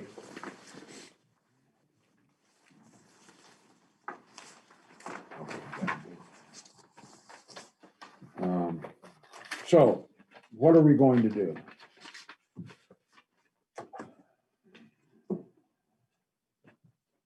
I don't know how hard it would be to figure it out. What we really need, as I see it right now, to make I use the term coherent decision, an informed decision, is what's it going to cost us? What are these various options going to cost us as a county? It's going to increase our cost, and we need that number whenever we start looking again, and we said it before, the compensation, because this is part of the compensation package. And then the employees, we've got to figure out what the potential effect is on them. When you're looking at $1,000 a month per family or whatever it is, that's a big number. And we need to be able to sit down and do a side-by-side comparison of there's probably only 2 or 3 different options in this, right? Choices, in, out, vision, dental, There's three on the vision and dental, three different options, right? So what you read there. The one that's on the vision is like $5 and something and $14. But it Well, had to that's do with single number of family and participants. couple. Right, That's what right. your enrollment is. You only, that's the only cost Yeah. you have there. Same thing on the dental rates. You're under Plan B. Oh, you could go to Plan A, which would cover a lot more, but it's twice the amount. So if you're gonna, I don't know if you could, on vision, you could only pick one. So it's either Plan A or Plan B. Dental, you have dual options. Vision, you only have one option. What about basic health? Basic health and drug is if you change your deductible. So And that's you're- your choice, is the amount of deductibles. Were there like three options on that? Well, Plan A probably is 0 deductible. Plan B is a 500. Plan B 1,000 is 1,000, 1,500, and 2,000. So we got 5 options on basic medical. Okay, and the county does a match on up to a maximum of per participant. It's whatever you set in the budget. I think last year you picked up all the increase. Right, but we do some sort of a contribution to the healthcare Right. plan. And so we provide so many dollars, period. They can pick their plan, but they have to pay above whatever our contribution is. And then the thing is if you have standalone vision and dental, then basically the employee will have to be sure to enroll if they want all three. The health plan, the vision plan, and the dental plan, or they could just do health and dental, or health and vision, or just dental. Do you have the option of taking dental and or vision without being in the basic plan? Yes, Okay. but So then that- you'll have to decide if you're gonna give them as a benefit or not a benefit. is Are it, you gonna pay a portion of it or not? you mean the county? Yes. Right. So we've got several variables in this decision. And right now, we could leave everything as it is, but the plan cost is gonna increase per 2% for the 2%. health portion. for the only. basic health. Mhm. Okay, But they have to take dental and vision right now. It's mandatory. our employees have to take medical. It's a whole package. We don't allow standalone dental and vision. Okay, the county doesn't, or the insurance company. The county doesn't. It's an option from the insurance company. But up to now, we've never offered that as a standalone. Is there a reason why we don't offer it as a standalone? Is there an economic reason for that? Well, I think at the time, it was just trying to paperwork and the timing and orientation to go through all the plans and this and that, and this is what it's gonna cost. And then keeping track of when the bill comes in, this is only a dental, this is only a vision, But I'm assuming all of that can be coded and if we build it in the computer, yeah. it would be fairly automated at that point. At that point, yeah, as long as it's, yeah. You gotta just build it in. About a week. Figure this out. If we don't do anything, it just goes up 2%. And everything's the thing, it stays the same. Then the other thing is that whenever, maybe I can put it on the whiteboard, January, February, start discussing, or when the HR person gets here, this is one of the things you need to start maybe in May or June. So you won't have the rates, but is this something we can bring up at the managers meeting and get going on it earlier? Waiting, they don't, once they have the board meeting and set the rates, it's. That part's set. And when do we get the rates? When do We set? got them, Tuesday? Yeah. We got them Tuesday. We've got to make a decision by the 28th. mhm. That's ludicrous. Well, Well, it's the way it's set down from how the insurance companies do it down I'm to CTSI. It's not anything that cuts off. But we had our board meeting it was Tuesday, I can't remember what day it was. Yeah, Just it was last- Tuesday. Just last week, but, and we've been working on them, we've been working on our end, they had negotiated from, because it was gonna be 7.5% increase. And they negotiated down to 3, but because we stood on, we didn't change our band, stayed at 1, we got the 2%. That's 2%. But I mean, this is a fairly significant deal. What if they came out and it was a 7.5% increase? That's a huge impact on the county budget. Well, we've had them up to Or employees. 15% years. Right, and so to have to make that decision in a week and a half is. Well, the decisions, are we gonna just go like we have been, and it's gonna cost us a 2% increase and we're done with it? I mean, that's not a significant number in this instance. In this particular instance, but if we found ourselves with a significant increase, that it changes employees, it changes all people's options. And I assume they're in open enrollment right now. As soon as we sign the contract, they'll get the packets together, get them down. There will for be an open enrollment for October, November for open enrollment. Yeah. Okay. And people are gonna have to sit down and make a choice. And I don't think it's fair to the employees to just dump it on them and say, here's your choice. Here are your choices. There needs to be an explanation what the impact's gonna be. And that's what I'd recommend, that the Meredith and the health pool personnel come down and help people, explain it to them, go step by step and help them enroll. So can we get anything done on this if we're gonna change anything between now and the deadline? Is it practical? I don't know what these guys can do inside here to get it done. I don't see it happening between now and the time we're doing all this change, between changing, getting the CIC stuff done, trying to fill the position and trying to get Tyler set up all at the same time, and then try to do this in the meantime. I personally don't see it happening. Maybe somebody else got a better eye on it than me, but Well, it sounds to me like a spreadsheet. It's just numbers. until you get ready to put it in a system, then you gotta build a whole system for it. It's gonna have to have a whole. Yeah, we have to build it Every into, employee will have to be tracked. I just don't see. the tracking won't be a problem once it's in the system. All right. Any Yeah. more than having to pay child support. Well, yeah, that's true. Once it's in the system, it's not a big deal. And we're gonna have to put something in the system for everybody anyhow, right? It's already in for the way you currently are. Okay. All that's we have to locked in. do is plug in the dollars. Whatever is approved in the contract, we just plug it in and then it automatically. It And automatically, last How year much it comes didn't from the affect it employee? because we picked up the 4% last year. Right? So, this is only 2%, and the question is, do we pick up a portion of that or do we pass it on to the employee? And that's what you'll have to decide at budget. And that's the other thing.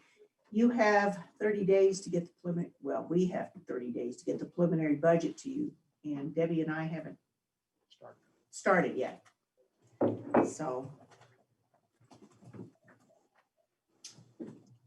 Okay, so what do we want to do? Or not, what do we want to do? What are we going to do?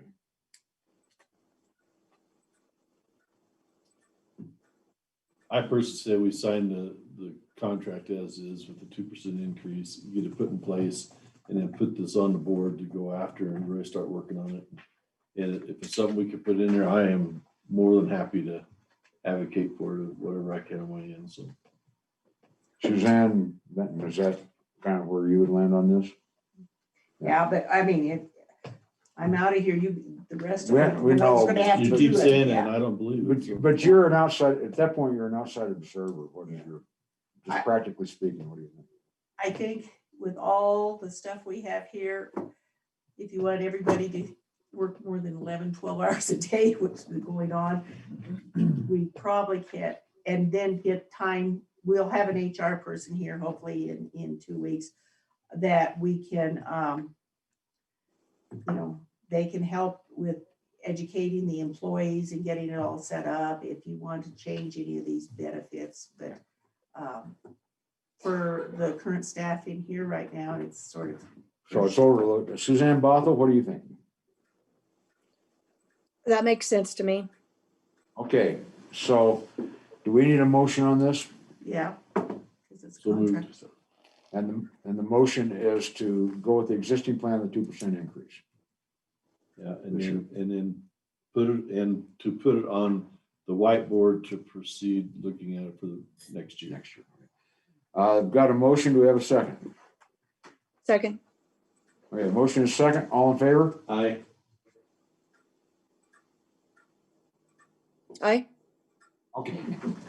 Got it. John, Thank you. I have little pencil marks. That's what you're currently under. If you want to sign that, then I'll check. I'll get it typed. Okay. I'm gonna hand this back to you. We need Suzanne Bothel's signatures on that in 2 places. This one also. Hmm? That one too. Yeah. And also on this one, we need it in 1 place.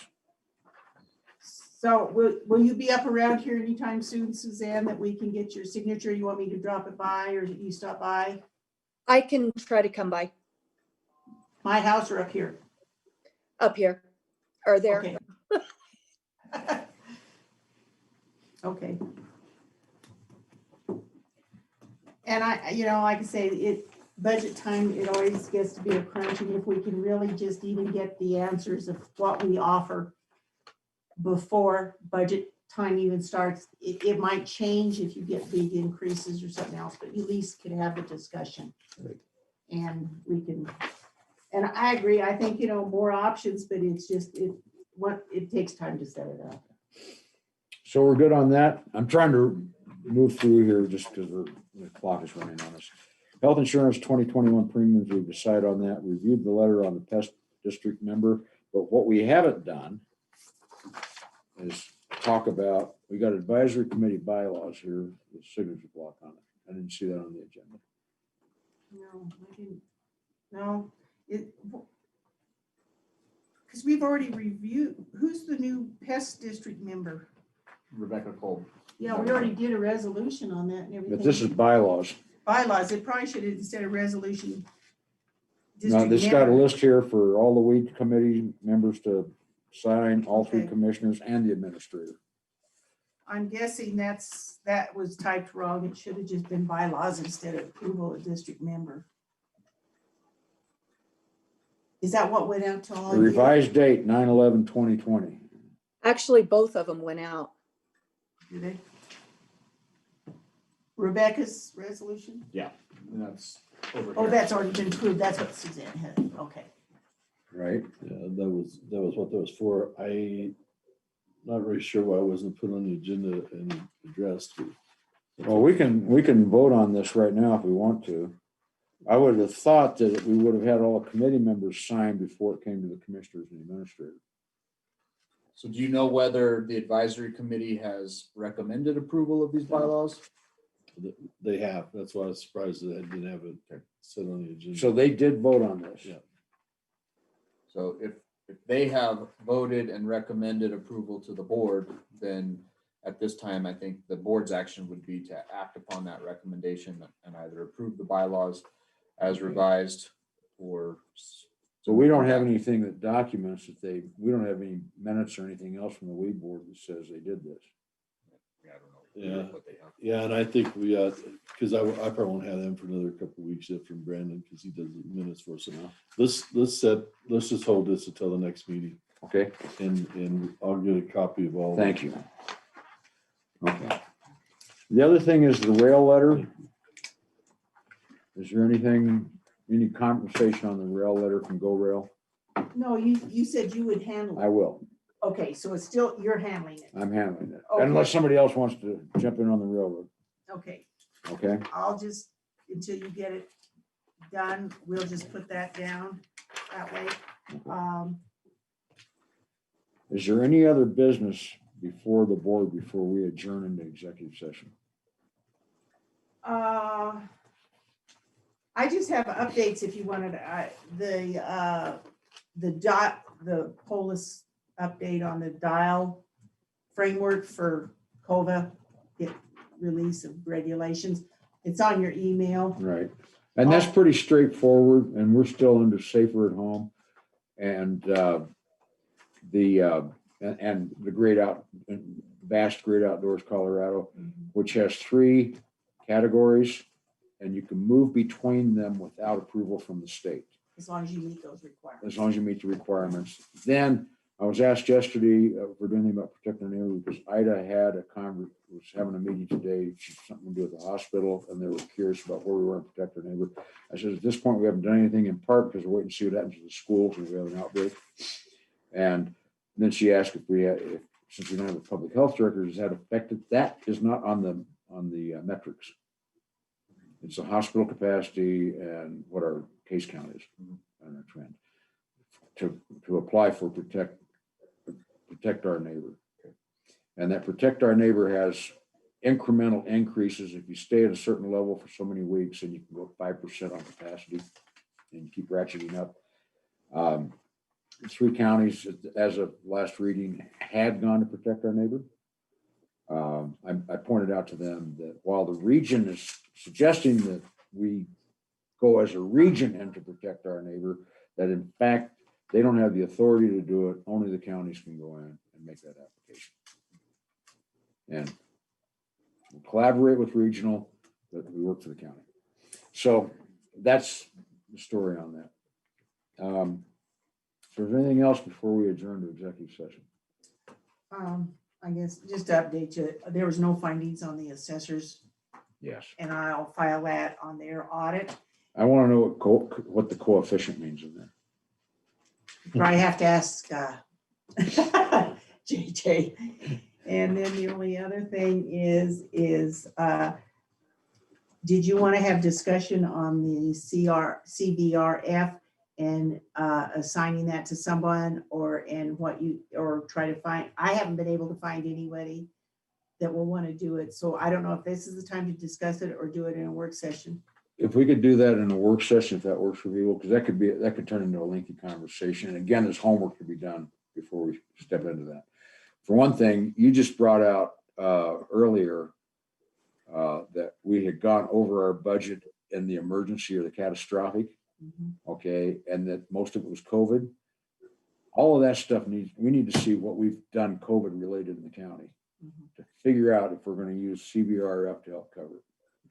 So we're going to need some information, just safe conversation, okay? Is that, I'm sorry if I'm being a boss or a dictator, but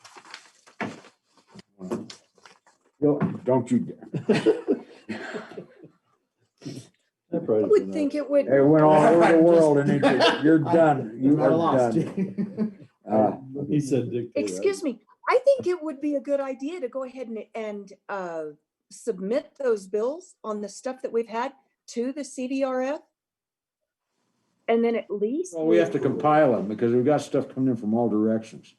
We don't have anything specific to submit right now. Well, There's not. It's not compiled. You have Nobody to- compile this stuff. Do you have to compile it, or can you send an individual bill? I think you can probably Last send bills conversation we around. had with DOLA on this was they're single streaming this stuff. You submit a bill, you wait till they approve it, and then you submit your next one. So you want to get it compiled and put it all in at once. The other Okay. thing, you got to get somebody assigned to the portal, both the contact and the coordinator, because the people that were assigned there are no longer here. So that's the first step we have to get with DOLA to get the portal into the right names. And then we can't do anything on the municipalities until we have their agreements back. But we could start, when we have a moment in here, maybe Debbie and I could start compiling the information for the counties. And so we can at least have that done for you, Suzanne. Okay. Okay. Well, we can make the suggestion and that way we can get it open. Huh? One turned it down because she already had 2.5 jobs. She didn't need anything else. And the other one I haven't contacted. Well, I'll be happy to. The first question is what are you gonna pay me? And I haven't gotten any directions on. But I think we To can offer get to pay, it lined so. up fairly quickly. That's where we are on. So we need to have somebody, Excuse me. There were 2 conversations going on. Suzanne, what position was it that you were talking about? If we were gonna outsource the coordinator for the CRVF. And I talked to the one person that that had been given to us. And she has a full-time job and a half-time job already. And then I have one other person that I haven't contacted because the first question is gonna be, what are you gonna pay me to do this? And I don't Okay. have on that. So I think that's one thing we need to talk about. And so that's where we're at on that. And if you want to do it in a work session and try to figure out how you want to proceed with this, that's fine.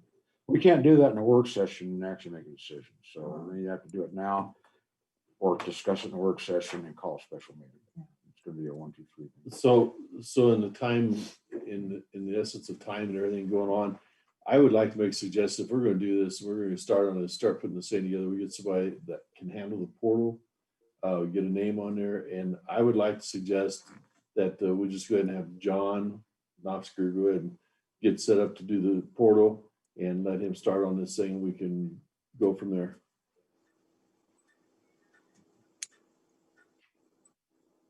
Ryan, does that take a motion or what do we just do it? I'm trying to process what Gene just suggested. So are you suggesting basically appointing John as the managing commissioner for the CVRF funds? Yeah, that'd be sure. We got to get a name on the portal. We'll get the portal. So to that end, I'm interpreting your motion to be a motion to appoint John Knofsker as the managing commissioner for the CVRF and to administer the DOLA portal for reimbursement for CVRF funds. Yeah. Works.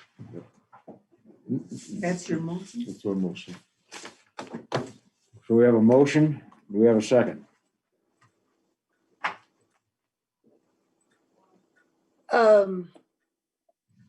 That's okay, I guess so. Is that the second? Yeah. Okay. So we have a motion and a second. Any other discussion on this? Call the question. All in favor?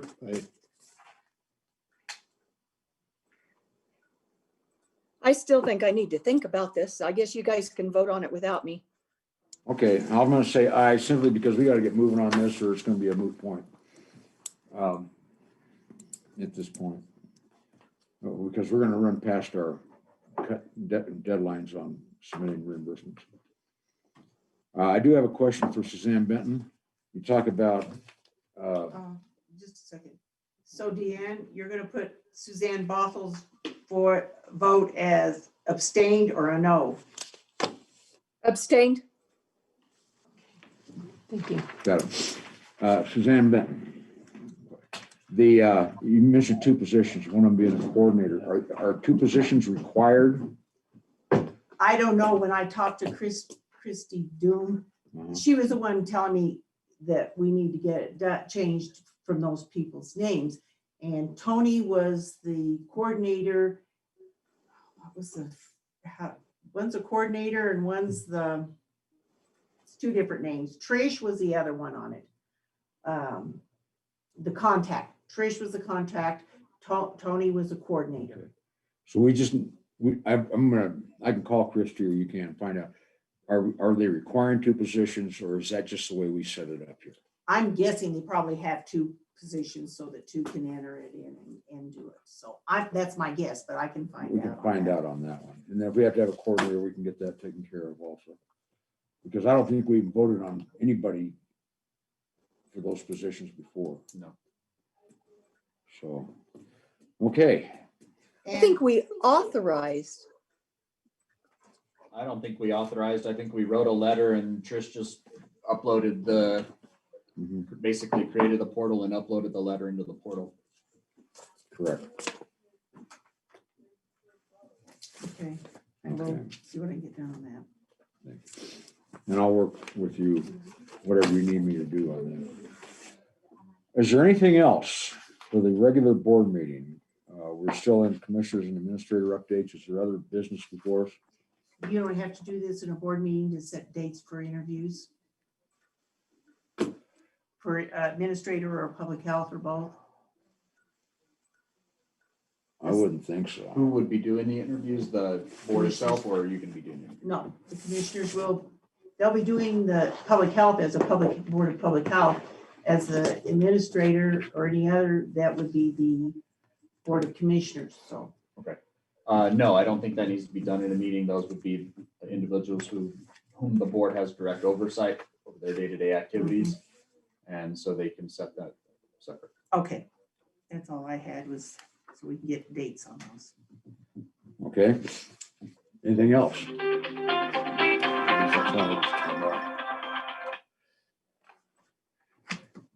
I think.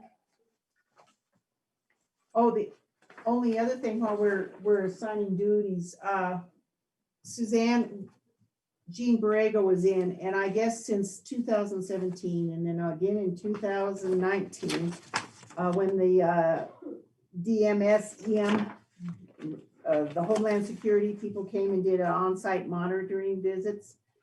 Both years, we've had the same things that haven't been complied with. I think you got, it had a CC to you, Suzanne. Jean was in here and she says, since we will be probably have another inspection, and she doesn't feel very comfortable if we haven't met any of these correction items. And it's, I didn't know if you wanted to sort of tackle this since you were on with Homeland Security or what, but we need, it's, Debbie started and got pretty well done on the procurement policy. We have to have a whistleblowers policy. We have to have a code of ethics, which I think is in there. We have to have a policy on how we handle all the personal information that is people that are involved in this grant, any of these grants, and it's pretty detailed. So I didn't know if you wanted to tackle that since. Yeah, I will.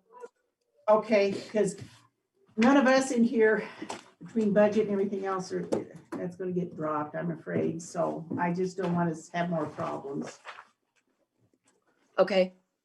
That's the only other thing I had. Okay, that's it. Nothing, does anybody else have anything for the good of the order? If not, I will take a motion to adjourn to executive session. Do I need to read all this before we make the motion to adjourn? What is the basis for going, and what are the bases for going into executive session? Is it both personnel and for legal advice from the county attorney? Yes. Okay. I think it'd be a good idea to cite the statutory Okay. reference to 246402. And I'll take a motion to adjourn the regular commission, the board of commissioners meeting and do an executive session for purposes of conference with the county attorney for receiving legal advice on specific questions under 24-6-4024B and 24-6402-4F CRS personnel matters. Make that motion. You got the motion? You have a second? Second. Okay, Second. motion is second. Any questions? Call the question. All in favor? Aye. Good. Thank you. Okay, we can punch off the Zoom.